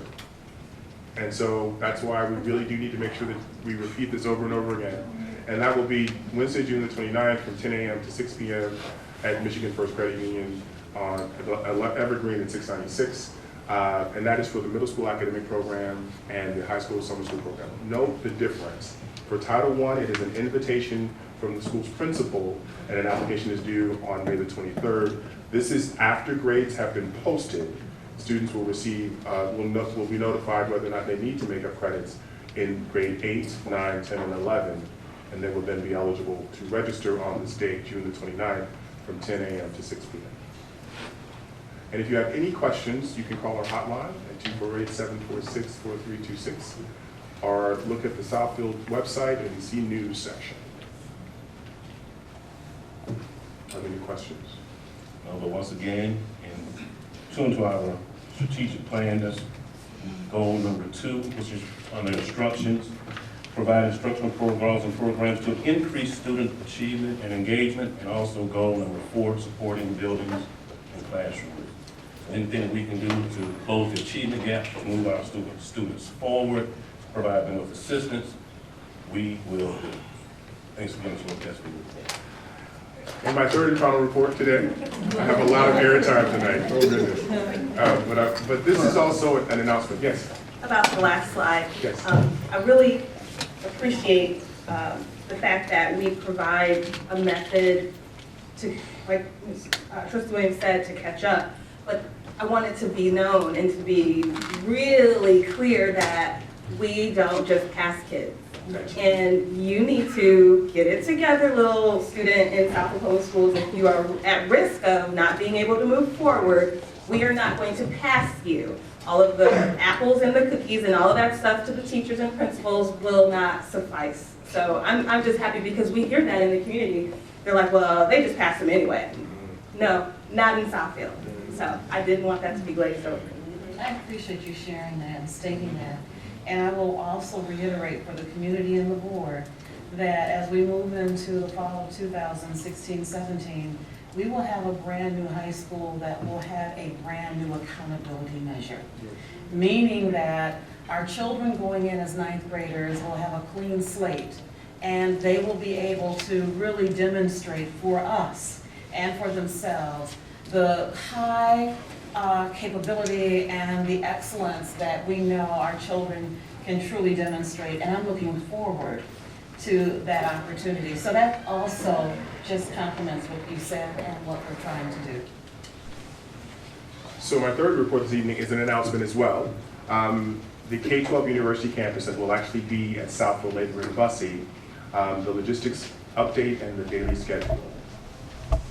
So with the adoption of Imagine 2020 last June, the board established the Southfield Public Schools K-12 University campus, which will consist of Southfield Lake facility and the Bussey facility to open in the fall of this year. There are 2 schools that will be moving on into the K-12 University campus. University High School Academy, or the U, and University Preparatory Academy, which is the 8th grade there. and MacArthur K-8 University School. They will be moving into this campus, and I wanted to make sure that you understood what that meant as far as the structure of the building will be concerned. So University High School Academy and University Prep will be in A and B wings of Southfield Lathrop. They will be in the A and B wing of Southfield Lathrop Academy. And so that will be utilized for our 500 or so students that are in the 8th through the 12th grade at University High School Academy, RB. MacArthur K-8 school, however, will be moving, grades 2 through 5 will be moving into the D wing that is being renovated for our students. And C wing will house grades 6 through 8 at the Southfield Lathrop Academy. So that's the Southfield Lathrop facility right now. There will be A and B wing that the U will occupy, and grades 2 through 8 will be in C and D wing. Grades K and 1 for MacArthur will be at the Bussey facility across the street, along with 3 GSRP classrooms, or Great Start classrooms. So it really will be a MacArthur early childhood and primary program at the Bussey facility. So that's how the campus will be configured. So we had to really think about what would be a daily schedule that would actually work. Because note that both the students at MacArthur and the students at the U don't have transportation provided for them. Their parents are driving them to school. And so we had to have daily schedules that actually would facilitate the movement of our students better across those campuses. And so our primary objective was to actually make sure that the programs met the academic goals of our students. Our secondary objective, which is also a very important one, is to facilitate the movement of traffic during drop-off and pickup of our students so that our students are safe. And so we're announcing tonight that the U will change its daily start time to 7:50 in the morning and dismissal at 3:05 p.m. That does a couple of things. It creates a window of 55 minutes between the start of that school and MacArthur, and it also allows our students who are actually participating in sports and other activities after school, the band at Southfield A&T, the time to take the shuttle from the U to Southfield A&T and not miss any parts of practice. Because Southfield A&T will close, or will end their day at 3:15. So it really doesn't give us a sort of a space within which we can operate and be more clear about students being able to participate in extracurricular activities at Southfield A&T. MacArthur K-8 grades 2 through 8 will start at alongside the other middle school programs and the other K-8 programs in the district, which is an 8:45 start and a 4 p.m. start. That will not change. But what will change is MacArthur Primary and Early Childhood Center, Childhood Campus will have a different start time. 9 o'clock for the K-1 students and 3:30 and then 3:30 end, which is before the MacArthur ends. And this is why. In the morning, the parents of the 2-8 students can drop the students off and then travel across the street and walk their K-1 students into the Bussey facility. In the afternoon, the parents can pick the students up at the Bussey facility first and then drive over and get into the queue at the 2-8 if they have students in K-1 or 2-8. And so we really did begin to try to think about what we want our kids to be safe, how we want our kids to be safe, and how we want our kids to be on time for instruction. And so these are tentative times that they will definitely start at MacArthur Early Childhood Campus slightly after the students at MacArthur 2-8 start and end slightly before. We are just waiting on right now the computation of the hours of instruction for our students at those buildings. The GSRP program will start as it usually has at 8 a.m. and then at 3 p.m. And it will be district-wide GSRP supervised by Ms. Hill and her staff and the folk at the district. And Latchkey will continue to open at 6:30 in the morning. And that is my third report. Are there any questions or comments?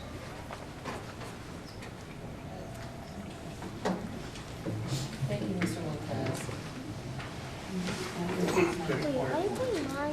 Thank you, Dr. Wood. Next, we'll have the Head Start report from Treasurer Yolanda Smith-Charles. Great. I do want to say that Ms. Hill is in the audience and she's an amazing director and we just can't say enough good things about her. This is majority of her report and also Ms. Catherine Dankovich's financials. So our current enrollment is 260 students, 167 on the waiting list, and 30 drops. The average daily attendance is, for the month of April, 84.21%. And you can also see some of those totals for the different classrooms up there. And, traditional highlight would be Parrot Room at 91.8% for the month of April. So great job for all of those folks who were not in red. And then some were just 84.38, which is just shy of that 85%. So I guess they call that a consolation prize for those students. But keep up the good work, and let's continue to get our kids to school. So for the Child Adult Care Food Program meals served for the month of April, 2,804 breakfasts, 3,016 lunch, 2,905 snacks. Some of the pictures that you see, not the drawn pictures, but obviously the real ones, are from Ms. Hill taking shots from their Art Speaks and Eats, and also from donating bottles of water and other types of goods to our Head Start program in Flint. So for new hires and assignments, we've got the one Head Start teacher vacancy, and we're proud to welcome B. Roseman, a GSRP teacher in the horse room. So welcome to that new professional. With regards to health updates, 0 children needing vision, 0 children needing hearing screenings, 7 children identified needing dental screenings that expired at the end of the month in April or roughly the beginning of the month in May. The family service workers have made contact with those parents. Mrs. Jones will do the follow-up. We have met all of the compliances for all of our screenings. You can also see there on the sidewalk that there are currently 24 children with IEPs, 18 in Head Start, 6 in GSRP, 0 speech referrals, and 0 mental health referrals have been submitted. The 5-year strategic plan, we're all aligned, is currently meeting goals. They have, in addition, added on a goal as a result of the self-assessment and per the request of the program specialist, Ellen Chavez, from the Office of Head Start, Region 5. The new strategic plan goal, revision of the current family needs assessment so that it closely aligns with the parent-family engagement framework, is underway. And the self-assessment, they're currently working on the self-assessment completion from February 2016. I think the strategic plan is discussed on that slide too, and it's just that the goals they're on track with goals established. There are no corrective actions needed for the Head Start health and safety audit findings, which is very good. That could be anything from a plug not covered up. So we appreciate the diligence from that program. And the special request from Office of Head Start is to a request for supplemental funding was submitted to the Office of Head Start on May 6, 2016. And that reflects that piece right there. So upcoming events, High Scope International Conference is stated there. We've got a National Head Start Conference coming up, Family Engagement, Wednesday, May 18th, 2016, Family Picnic, May 20th, and also Transition Day for children attending kindergarten will be on the 31st of May. Just a really brief highlight, it's not on the slide, that last month there was a baby shower for expectant mothers and those children who are under the age of 1 year old. 20 mothers attended. WIC office was present, as well as supported services for health and mental safety. There were donations of diapers, cribs, strollers, baby clothes. There's an enrollment and recruitment fair that occurred on April 29th, and over 121 families signed in, and all of that goes towards the piece where the community has a way to provide money to the program. And then, of course, Art Speaks Needs was a huge success, and then the water delivery to Flint on April 13th of over 140 cases of water. So with regards to the financials, not to glaze over that, that's a great commitment to bringing all those things to Flint. We've got the total resources shown there in the pie chart. Get these things to roll. And what I can see is that we've got the COFA piece there, family and community, federal allocation there, what the total in-kind was, the district piece. At the lower portion, you can see that it was 68.9% of the federal resources have been spent through April 30, 2016. federal funds, which is on that next slide. Amounts spent or committed through April 30, plans for the remainder of the grant period. You can see some of that reflected in the green portion, as well as committed costs and how those all allocate as well. The final slide here is the in-kind. As I was just referring to, families and community, $102,695, and that excludes April's activities. So I think we're right on track, and you can see what it includes: parent orientation, classroom volunteering, governance training, foster grandparents, bring mom to school. All of those different things comprise of how you can make a real good contribution to your child's program. And that's it. So I thank Ms. Hill and Ms. Stankovich for making me reporting very easy. All set. Trustee Charles, can you go back two brief slides? Yeah, let's go back. Next. So Dr. Wood, we're at 68.9% of our Federal Reserve resources have been spent to date through April 30th. We will spend that money, correct? Yes. We leave no money on the table. We leave no money on the table. We don't want to have to give it back. We want to make sure we utilize it to the maximum. I'm sure we will. We've done it every year. Thanks, Ms. Hill, for all the fine work you've done. Thank you very much. And all the parents that help us out too in that area. Okay, thank you. All right, move on to action items, and these are items requiring action by the board. I'd like to get a motion to open the consent agreement report number 5481, personal action report and minutes. I move the open the consent agenda containing the items listed. Support. Properly moved and supported. Any discussion? Hearing none. Trustee Williams, call for the vote. Myself, yes. Trustee Joyce? Yes. Trustee Robinson? Yes. Trustee Charles? Yes. Trustee Booth? Yes. Unanimous. Motion carries. I'd like to get a motion to open report number 5482, ISD budget resolution, second reading and approval. Support. Properly moved and supported. Any discussion?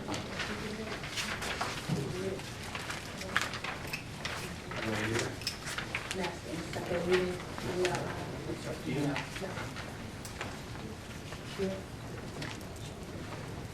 For the president, whoever can read the second reading.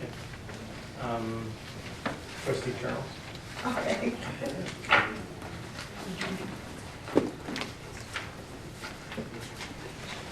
Yes, okay. The ISD budget resolution, second read and approval. Southfield Public Schools, located in Southfield, Michigan. A regular meeting of the Board of Education of the district was held in the John W. English Administration Building in the district on May 10, 2016 at 7 o'clock in the evening. The meeting was called to order by Michael Poole, President. Whereas Section 624 of the revised school code as amended requires the intermediate school board to submit its proposed budget no later than May 1st of each year to the board of each constituent district for review, and not later than June 1st of each year, the board of each constituent district shall review the proposed intermediate school district budget, shall adopt a board resolution expressing its support for or disapproval of the proposed intermediate school district budget, and shall submit to the intermediate school board any specific objections and proposed changes that the constituent board has to the budget. Now, therefore, be it resolved that the Board of Education has received and reviewed the proposed intermediate school district budget in accordance with Section 624 of the revised school code as amended, and by the adoption of this resolution, expresses its support for the proposed intermediate school district budget.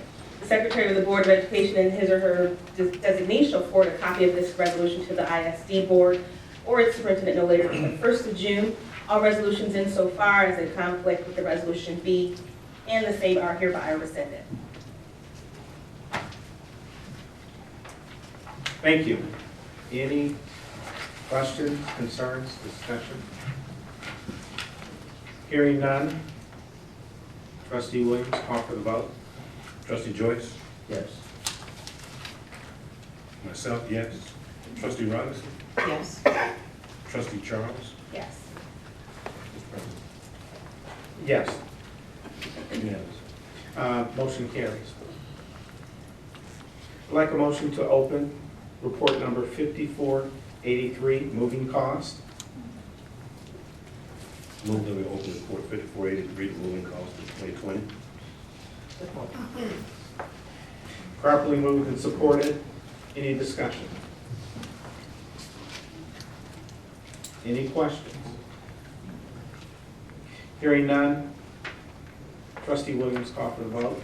Trustee Charles? Yes. Trustee Joyce? Yes. Myself, yes. Trustee Robinson? Yes. Trustee Poole? Yes. Unanimous. Motion carries. I'd like to get a motion to open report number 5484, landscaping, snow, and ice removal services. Want me to open 5484? Support. Properly moved and supported. Any discussion? I see weedings included, so great. Okay, hearing none. Trustee Williams, call for the vote. Myself, yes. Trustee Joyce? Yes. Trustee Charles? Yes. Trustee Robinson? Yes. President? Yes. Unanimous. Motion carries. And just so you know, we've had study sessions on most of this, these motions, so we've kind of already gotten a pretty good idea of what it is, and just a courtesy to see if there's anything that may have come up after looking at these items. I'd like to get a motion to open report number 5485, the MacArthur Modular Classroom Lease Extension. I move we open report 5485. Support. Properly moved and supported. Any questions?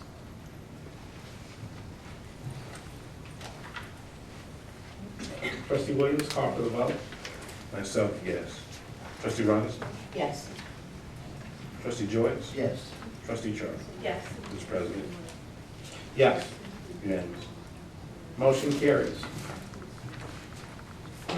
Okay, motion to open report number 5486, the Video Production Services Specialist Contract Extension. Want me to open report 5486? Support. Properly moved and supported. Any questions? Discussion? Hearing none. Trustee Williams, call for the vote. Trustee Joyce? Yes. Trustee Charles? Yes. Myself, yes. Trustee Robinson? Yes.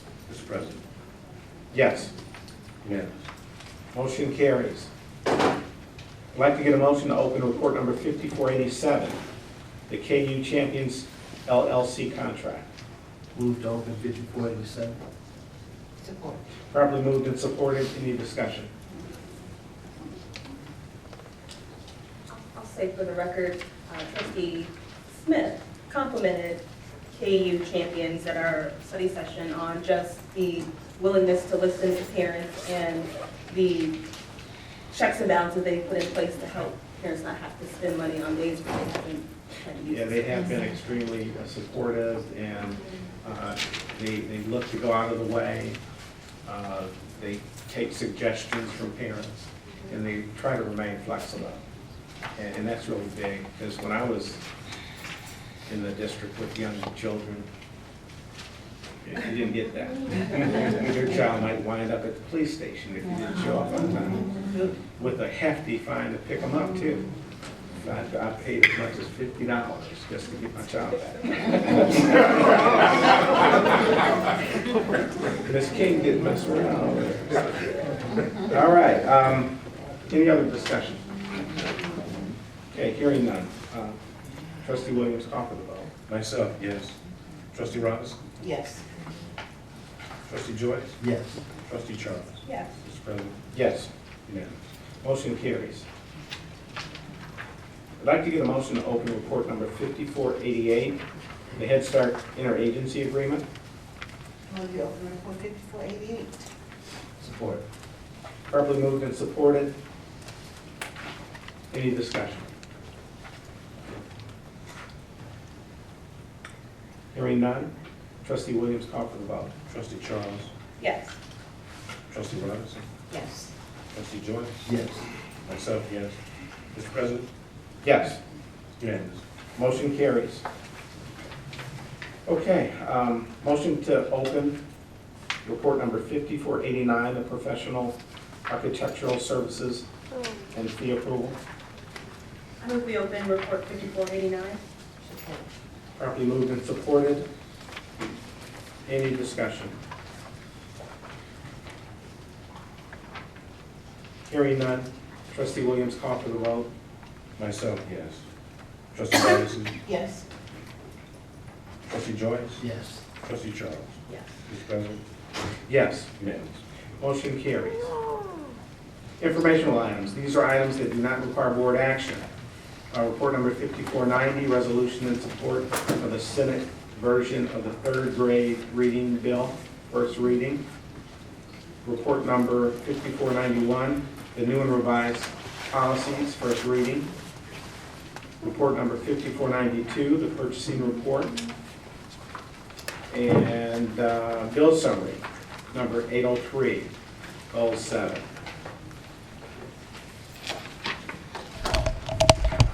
Okay. Moving on to trustee Charles. Talk a little bit about that. The folks at home get the true ability to sit here for maybe like 20 seconds and just digest that, because it goes by fast. Absolutely, and I think that is to the tune of $8,105,611.09. For the month of April and the first 2 weeks of June. That's it. And we're paying our bills. And our teachers and administrators are getting paid. Okay. Okay, moving on to public participation. This is the portion of the meeting where only those persons with concerns related to school matters may participate during the public participation portion of this meeting.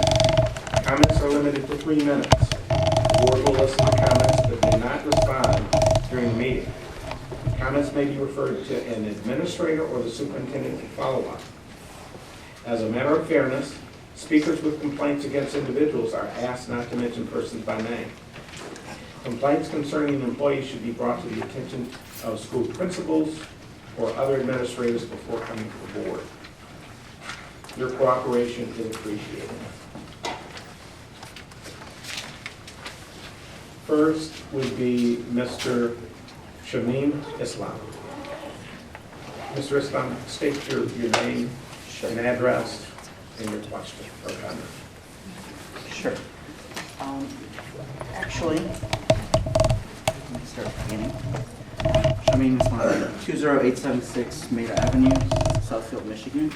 I was here a month ago at the last meeting, and we were discussing something, if I recall correctly, and I had a lot of difficulty getting through it. Hopefully I'll do better this time. Okay, Mr. Shamim, you know you've got 3 minutes. And so you can be heard. Yeah, go to the podium. So, when I was here last, I was talking about how to improve in-transit child safety. And I did mention that this was something very personal to me.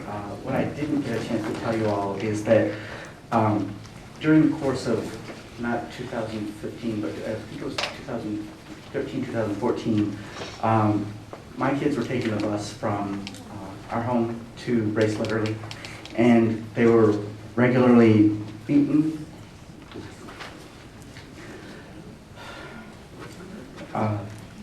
They were verbally taunted. They were kicked or hit as they got off the bus, or hit with branches. And this is all stuff that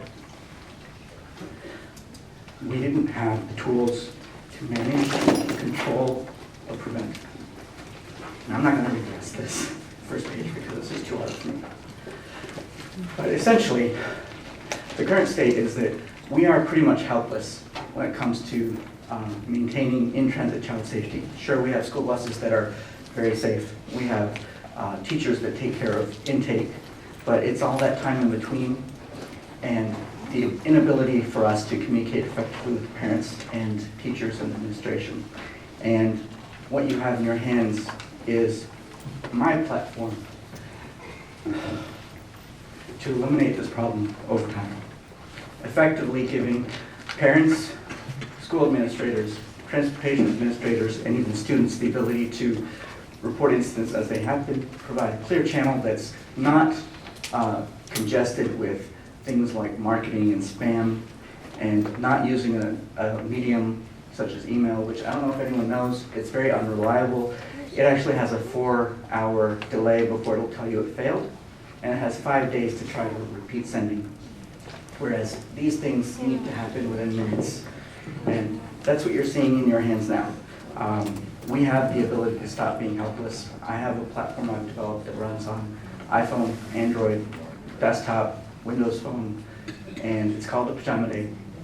And it basically allows all of us to have a very clear, traceable, audible communications path that will hopefully prevent any of this.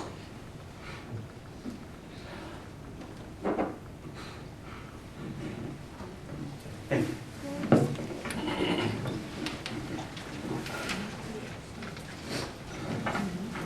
Any questions? How long ago were your kids in school?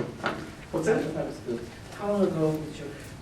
They were there, not this past year, but the year before. They were 6 and 7. And this past year, they've been traveling. They were going to school remotely. They will be coming back. And I'm trying to get this done so that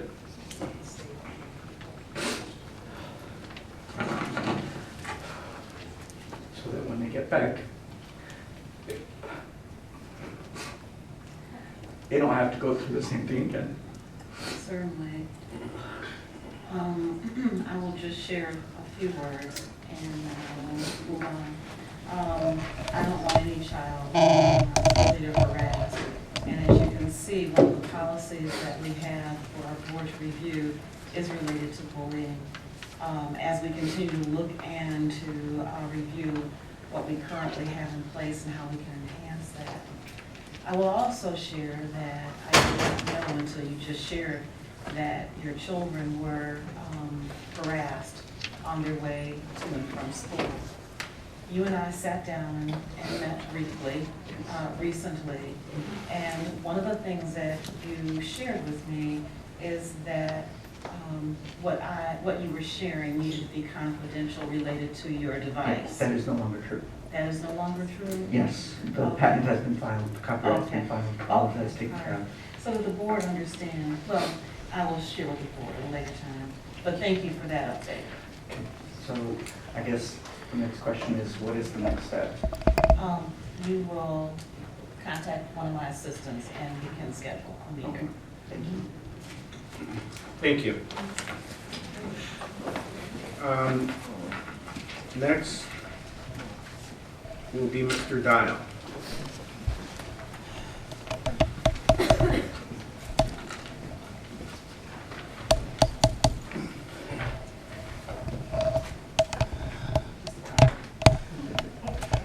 Good evening, board. Good evening. Dr. Woods.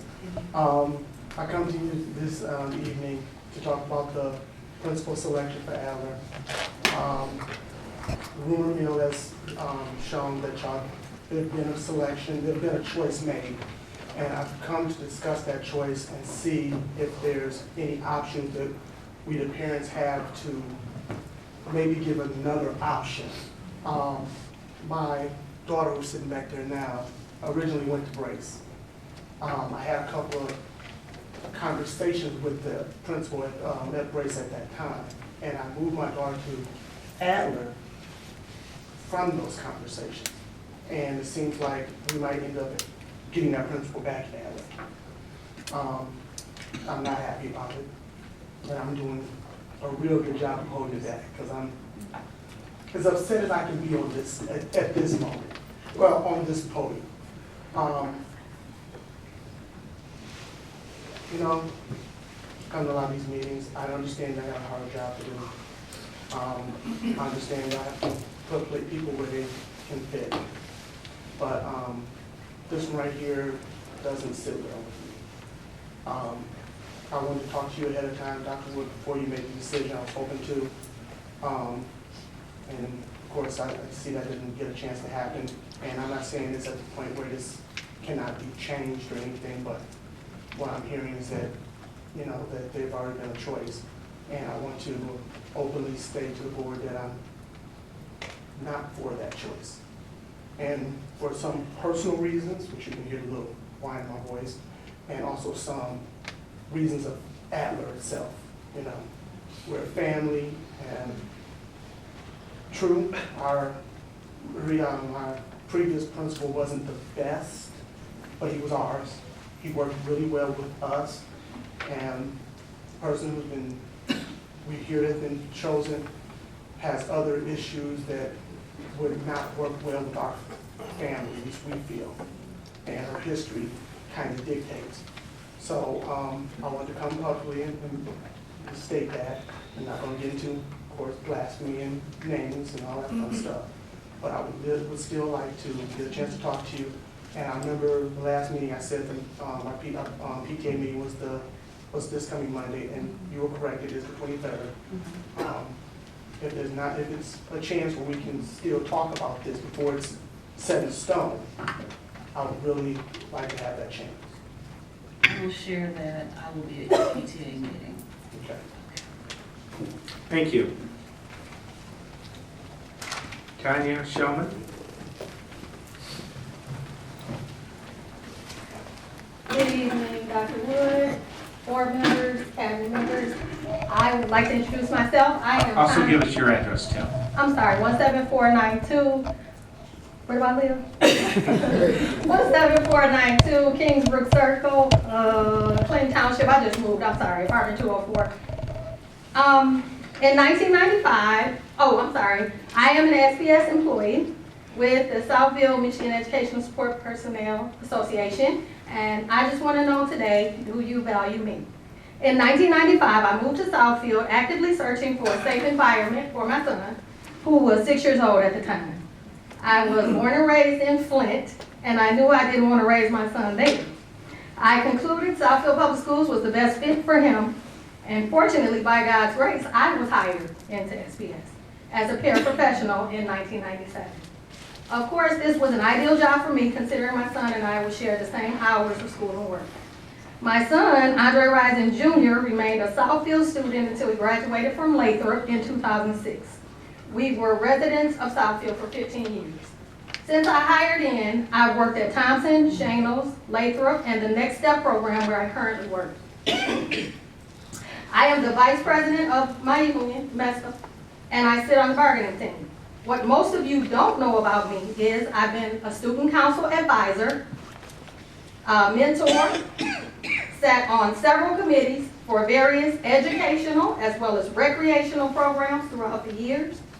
I am currently a cheer coach, and I say all that to say I am not just support personnel. My title does not define me. I go over and beyond my duties. I have been a diabetic monitor for one of the most beautiful little 5-year-olds I've ever met, and it broke my heart every day to have to administer insulin to her. I've been a counselor, a second mother, a shoulder to lean on, a friend and a confidant to parents, and advisor. I've wiped tears, changed diapers, potty trained, provided clothes, snacks, etc. when needed, and not just to my students in my classroom, all while assisting with daily instruction. I am more than the title of paraprofessional. Just ask any of the students or even teachers whose lives I've touched in one way or another. And the best part is, I love what I do. Last but not least, I'd like to acknowledge the teacher I work with who couldn't make it tonight because he had a prior commitment. He is one of the best teachers ever, and I just want to acknowledge him, Mark Tappan. And again, I ask, do you value me? Thank you. Thank you. Thank you.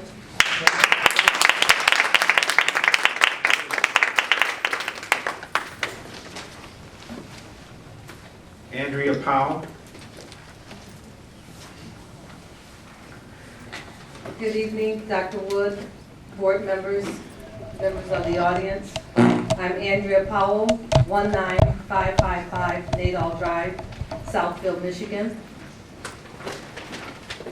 I am a Southfield school employee with the MESPA unit, and I need to know, do you value me? I've been a resident in Southfield for over 27 years. My children have been well educated in the system. I am currently employed at the new Kennedy Learning Center, and I am blessed to be with one of the finest teachers, Miss Leila Davis. It's been quite a journey. I started off at Brace. I've worked at Leonard, Thompson, Southfield Lathrop, and presently at the new KLC. I am involved in extracurricular activities prior to coming to KLC. I would be involved there too, but we're just housed, special needs program currently. But I do love my job. And like Ms. Risen said, we did more over and beyond just a para in our classes. We've always assisted the principals, the teachers, the students. I have a second job at the Gap. I bought clothes for our kids. I've taken care of many of the children in our building, and I will continue to do so. I was also a diabetic monitor, and I was blessed to be able to service the kids that I have in that capacity. I currently assist my teacher with, we have the most severe kids, high school kids in our building. So I do a lot of daily heavy lifting. We have many children in wheelchairs. And toileting, just the kids' needs are so great. And I just wish I could just be everything for them because they're so limited in what they could do. And again, I just want to ask, do you value me? Thank you for your time.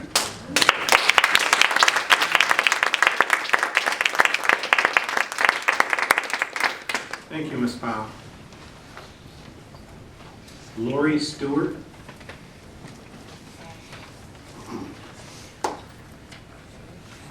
Good evening. Good evening to the board, Linda Wood, Dr. Wood, I'm sorry, the rest of the community. And also give us your address as well. 8275 Sorrento, Detroit, Michigan, 48228. My name is Lori Stewart, and I am a Southfield Public Schools employee with the MESPA support unit. And I need to know today, do you value me? The reason I'm standing here before you today is to give you a small glimpse of what my responsibilities are and have been with the MESPA support unit. I've been employed by Southfield Public Schools for 18 years. I started in the IT department as a site technician. While in that position, I had the opportunity and pleasure to get to know most of the staff in the district. I made sure that I provided timely and accurate solutions to all the district users. And I believe the staff of Southfield Public Schools value me, as well as my former boss there, Ron Salady. The site tech position was privatized, my salary cut by more than 30%, and I transferred to the position of paraprofessional. I've worked in 2 positions in the special ed department, and I'm currently at Levy Middle School in the phys ed department, where I'm also the assistant coach for the track team. As a paraprofessional, some of my primary responsibilities have been assisting students with classwork and projects, making sure they take their prescribed medication, feeding children lunch, and changing diapers, just to name a few. Not only did the parents value me, I believe that the children valued me too, even though some of them couldn't express it. I want to conclude by sharing a story with you about one of my 6th grade girl students. She was very upset and crying because some of the other kids were saying some very cruel things about her. I talked with her and shared with her how she should not let what others say define who she is, and not to worry about it, especially if it's not true. As I talked with her, she embraced me as though she had never been embraced before. She needed someone to listen to her, to understand what she was going through, but most of all, she needed that shoulder to cry on and a hug from someone who cared. I truly appreciate my job, and I'm glad I was there for her. After she wiped her tears, she thanked me and continued to class. Now, every time I turn around, she's there. I can't get rid of her. But not that I would want to. She's always there, knocking at my door, wanting to talk, wanting to have lunch with me, wanting advice. And, you know, I can truly say there's no doubt in my mind that she values me. And again, I ask, do you value me?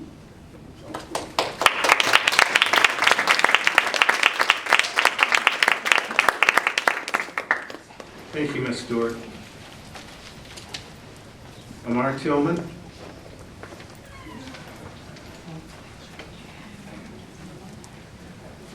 Good evening, everyone. My address is 23600 Riverside Drive, Southfield, Michigan, 48033. I'm a Southfield Public Schools employee, and I'm a part of the MESPA support unit. And today I need to know, do you value me? I've been a resident of Southfield for the past 10 years. I've also had family who lived in the district and graduated from our schools. My mom has also worked in the district for 18 years as well, and I was elated when I got the chance to become a part of the district. I earned my bachelor's in psychology, and I'm currently enrolled in the school counseling program. I currently work at Lathrop in the ASD program, and I'm responsible for the physiological, psychological, as well as educational needs of the students. That can range from behavior management when they're acting out, assisting with washing and cleaning their clothes if they have an accident, also bringing in snacks to keep them going while they're hungry in between meals at school. And of course, I'm there to provide one-on-one assistance that they need to help them reach their educational goals. I have developed a deep passion for my line of work, and I truly enjoy it. The actions of the students and the teachers prove that they value me. Now I ask again, do you value me? Thank you.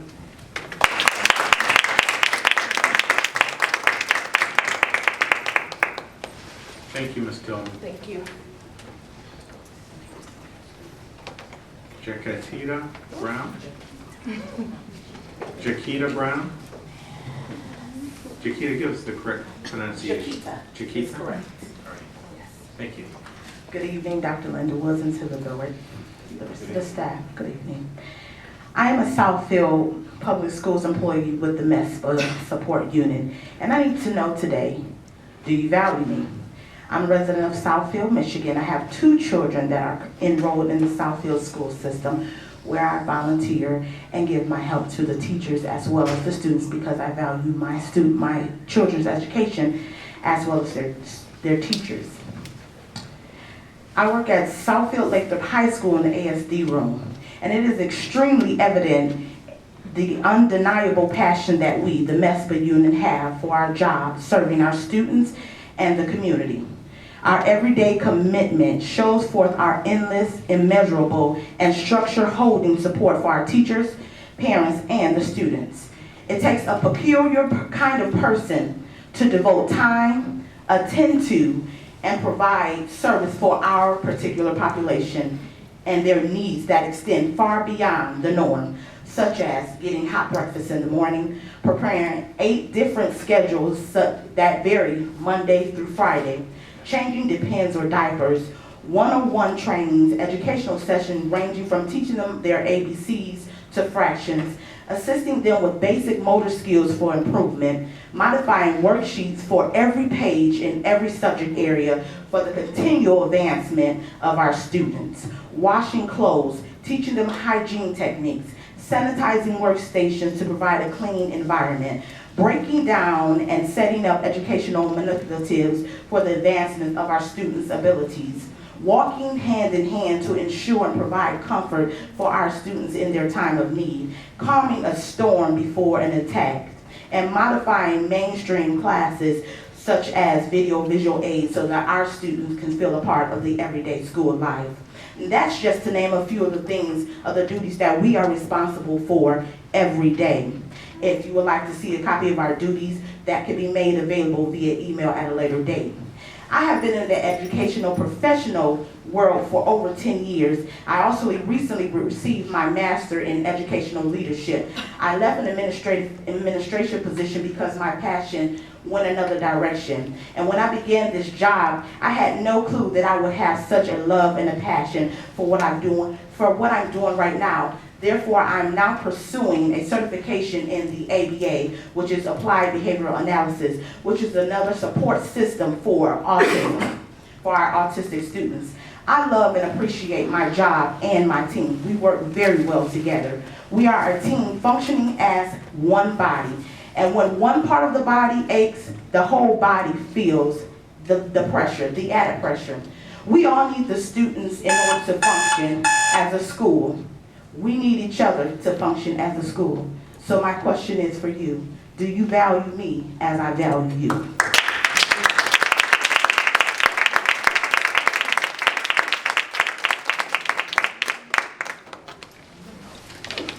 Thank you, Ms. Brown. Ms. Karen Cotton.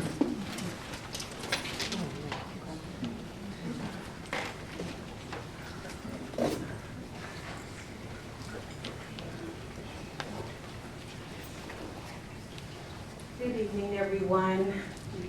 Dr. Wood, the board members, the administration. My name is Karen Cotton, and I'm here as a part of the MESPER support unit, and I'm wondering today, do you value me? I would like to say that I have been employed by Southfield Schools for 23 years. I subbed for 3 years in the classroom as a parapro, and later obtained a job through the kitchen where I transferred into the classroom.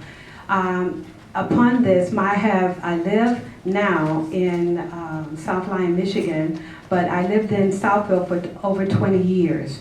I had 4 children to come through the Southfield school system and graduated from Southfield Lathrop High School, where I am very proud of their success, and Southfield did do a great job in educating my children. I would also like to say that when my children were younger in elementary, I was a co-president at the Vandenberg Elementary School. And I also, prior to applying for a parapro position, I volunteered at the school and enjoyed the environment of the kids and just education as a whole, that I decided that I wanted to be a parapro.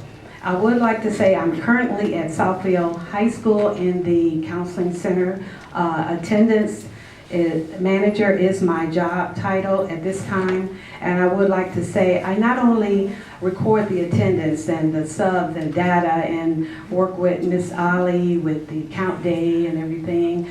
I do, in the counseling center, I do monitor a diabetic student. I'm an assistant, and I'm there for the children as well as the parents. So when we come here today, we're very much coming very humbly and prayerfully to be heard. And I do have to ask the question, do you value me?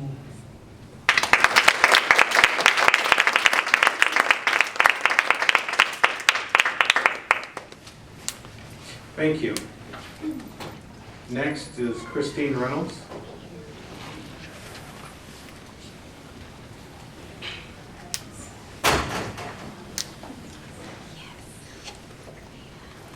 Good evening, Dr. Wood, board. My name is Christine Reynolds. I've been a Southfield employee since 1999. I was laid off in 2010, recalled in 2014, and do you value me? I have 3 children, 2 of which have graduated from Southfield Public Schools. One graduated from Southfield High School in 2010. The other one graduated from Southfield Lathrop in 2011. I currently have a junior at Southfield High School. I enjoy my job. I work at KLC Learning Center, and I got that position with the early childhood department in September, and their special needs. It goes from the range of autistic to early childhood developmental delay. I really enjoy the kids. You know, they need you, and it's a very fulfilling job. I enjoy the staff that I work with. I enjoy our director. It's a very nice, good, calming environment. But do you value me? Like I said, I was laid off in 2010. It's a very scary time. That was for 4 years. I didn't feel that I was valued at all because I was just out there. And I'm glad to be back, and I'm glad to be part of the support. But I would like you all to support me also. Also, my address is 19627 Nadal Drive, Southfield, Michigan 48075. Thank you, and do you value me?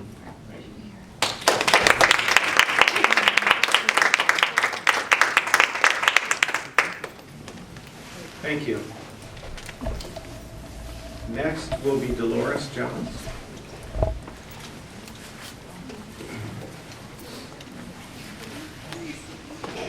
Greetings to our superintendent and board members and to our audience. My name is Dolores Jones. My address is 2105 Mahone Drive in Southfield, Michigan. And I have a question. Do you value me?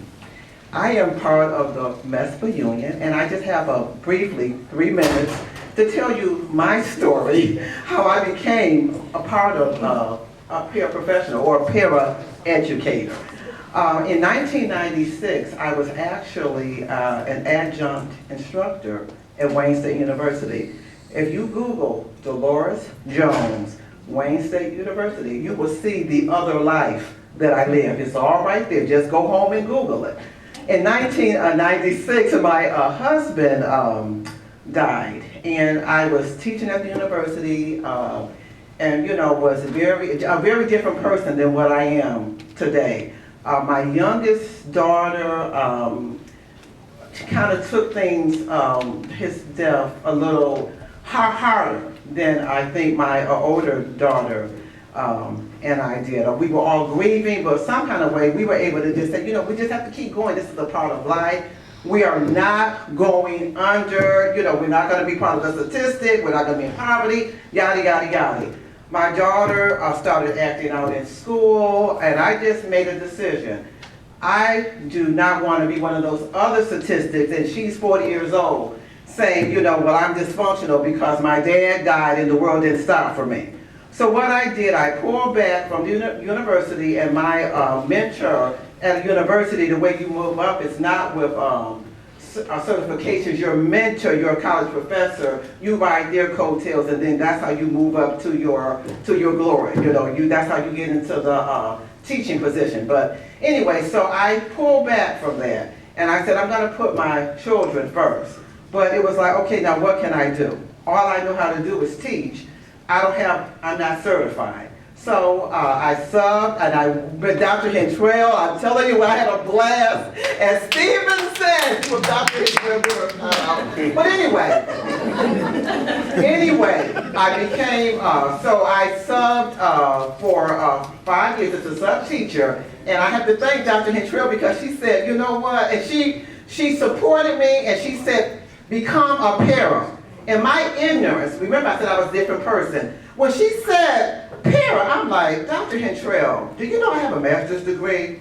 That was the old Dolores. Because I'm like, why would I want to do something like that? Don't you know who I am? But anyway, Dr. Hentrell kind of pushed that. And let me tell you, that was one of the best things I ever did in my life because I had a reality check. It wasn't about a bunch of degrees. Go ahead. It was about loving other people and serving other people. The world's a better place because I got off that high horse and I served the students at Kennedy Learning Center. And if anybody's been over there, you know what I do. I love those students.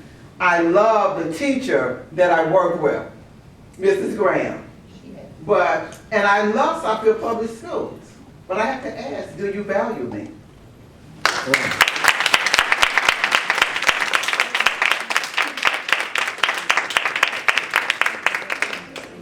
Thank you all. I think our state superintendent can say it best for us all.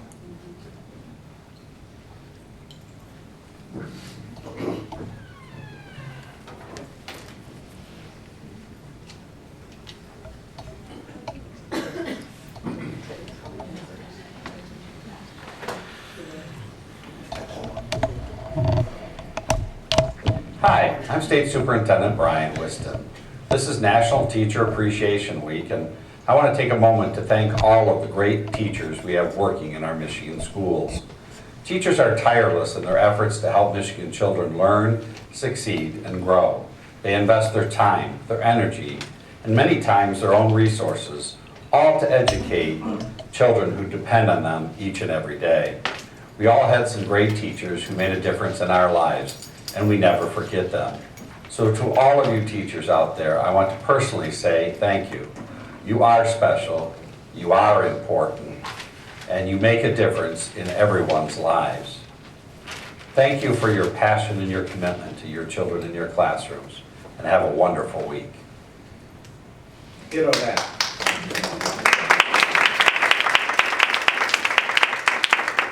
All right, we're going to move into board matters now, and I know Trustee Robinson has got the lead, so we're going to start with her. Okay. I was reading the Detroit Free Press today, and I ran across this article that touched my heart and also made me very proud of our students. I like to read it here if you indulge me. Obama heaps praise on Detroit Senior and Howard University graduation. At Howard University's commencement speech on Saturday, Sierra Jefferson listened while the keynote speaker, President Barack Obama, urged seniors like her to keep advocating for change. Then Obama did something Jefferson didn't expect. He mentioned her by name and told the audience about her story growing up on Detroit's west side. People like Sierra are why I remain optimistic about America, Obama told the audience. Young people like you are why I never give in to despair. Jefferson, understandably, was overwhelmed. When he called my name, I just dropped to the floor, Jefferson said. I literally fell out of my chair. I was listening so intently that I began to cry, and I began to reflect on what I've been through and how far I've come. Jefferson's path to Howard was far from easy. While she was growing up, her mother worked 12-hour shifts at an automotive plant, 7 days a week, to support her and her younger sister. The family moved homes often because of financial trouble. I remember crying every day, she said, of her last year. There were so many times when I felt like I couldn't go on. By Jefferson's senior year, she was waking up at 5 a.m. every day to finish homework at University High School Academy in Southfield, Michigan. But then she earned a Bill Gates Millennium Scholarship that would let her attend any undergraduate program and certain graduate programs tuition-free. And she was accepted by Harvard and Howard, among other schools, and she chose Howard. Looking back, I'm very content on my decision, Jefferson said, adding, my grandmother always stressed Black excellence, and I just knew that if I was ever offered an opportunity then, that was where I was going to go. While at Howard, she studied public relations with a minor in public health, worked closely with student government, and also served as a student ambassador while sharing her story with prospective students. She was named in the 2015-2016 list of who's who among students in American colleges and universities. And now she's moving back to Detroit to educate residents about public health programs as a community affairs coordinator at the Detroit Medical Center. She said she always wanted to come back because she knew she could help with what she's learned. She will also be enrolled in a public health master's program from Emory University, which allows her to work in Detroit while earning the degree. Her mother still works 12-hour shift at the same auto plant, but now works 6 days a week instead of 7. Obama praised Jefferson for her fortitude. She knew that education was her ticket to a better life, he said, so she never gave up. I want everyone to realize that they don't have to give up, Jefferson said. I just live by the mantra that nothing worth having comes easy. This is a testament of will. You can do what you want to do if you apply yourself. So, thank you.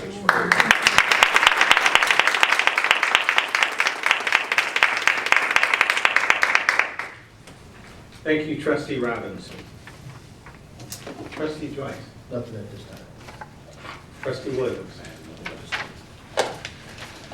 Trustee Charles. Just to invite the community to check their calendars over the next 40 days roughly. There are, Oakland County will have their, and the state might even have that date, but the Oakland County Board of Education will have their June 1st, I believe it's the first week of June. So look out for that, because what I wanted to highlight was just simply tax bills, you know, winter and summer. For those of us who do get a chance to write those wonderful checks. Oftentimes we're, as board members, people come to us about, oh, your taxes are high, and you know, how's it affecting schools and whatnot. And sometimes you think we get all of that money. But I really want you to take a good close look at your winter tax bill, your summer tax bill, and see that a good chunk of that education portion goes to Oakland County, not Southfield, the city of, or Southfield Public Schools. So just be mindful of that, because as you're here and having conversations with us, definitely want to have conversations with the ISD, Dr. Cook Robinson, who is their lead, because again, we don't take all the money, and I just want that to be crystal clear. All right. Thank you.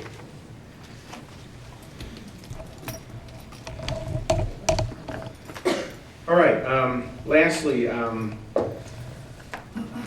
it really, truly takes a village to raise a child. It really does. In this particular case, some of the people in this room may know this young man, Willie Beavers Jr. And Willie's dad is a member of my church. And I guess I'll have to go back maybe 8 years. When I first came on the board, the coaches over at Southfield Lathrop said, Mr. Poole, we've got a kid here that if we can just make him tough enough, because he's really a really nice kid. We can just make him tough enough, this kid may come. And I was kind of taken back on this, that they were probably trying to get my approval to help develop this young man. So I talked to his dad at church. I said, hey, Trustee Beavers, your son is over at Southfield Lathrop, and the coaches think he's got great potential. So we talked back and forth, and the coaches over there, one particular coach I see on a regular basis, kept saying, Trustee Poole, this he's going to really be something. So I knew he was going to college. He's highly recruited. Didn't surprise me. But I just made a decision one day at church. I said, if he stays healthy, if he keeps his feet on the ground, and he keeps his mind in the classroom, that he's going to go to the pros. So a couple weeks ago, I was in Chicago with my daughter on her college tour. And it just so happened to be the same weekend as the NFL draft.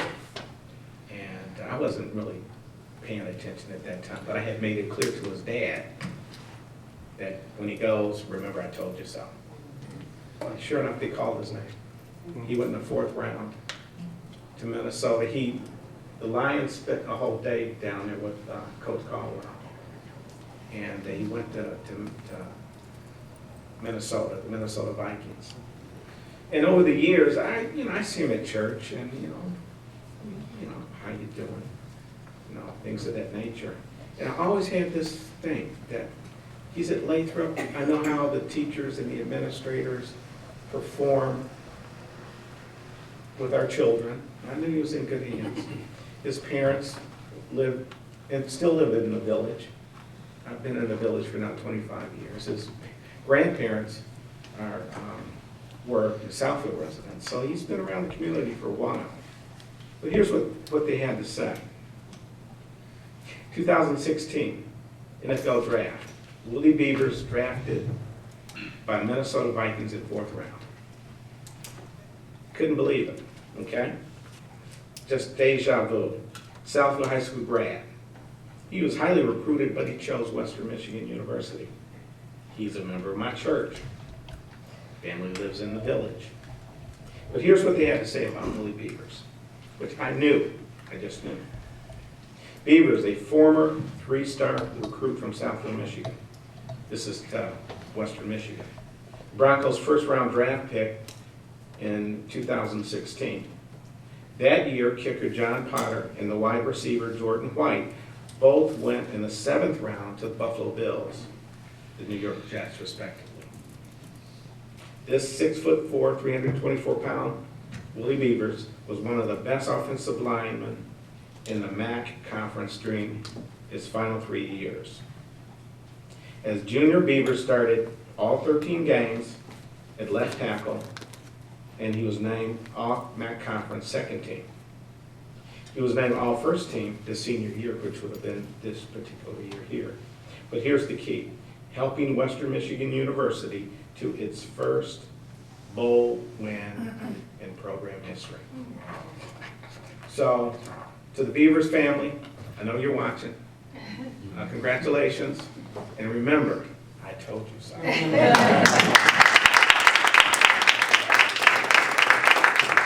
That's a true testament to student achievement, teacher, student learning. That's what we do. This is what we do. We educate students and we help them achieve. Future board meetings. Thursday, May 19th, 6 o'clock, special board meeting. Thursday, May 19th, 7 o'clock, special board meeting. KA program review. Tuesday, May 24th, 6 o'clock, student hearings, Robinson, Smith, Charles, and Williams. Thursday, May 26th, 6 p.m., special board meeting. Thursday, May 26th, 7 p.m., special board meeting, secondary programs review.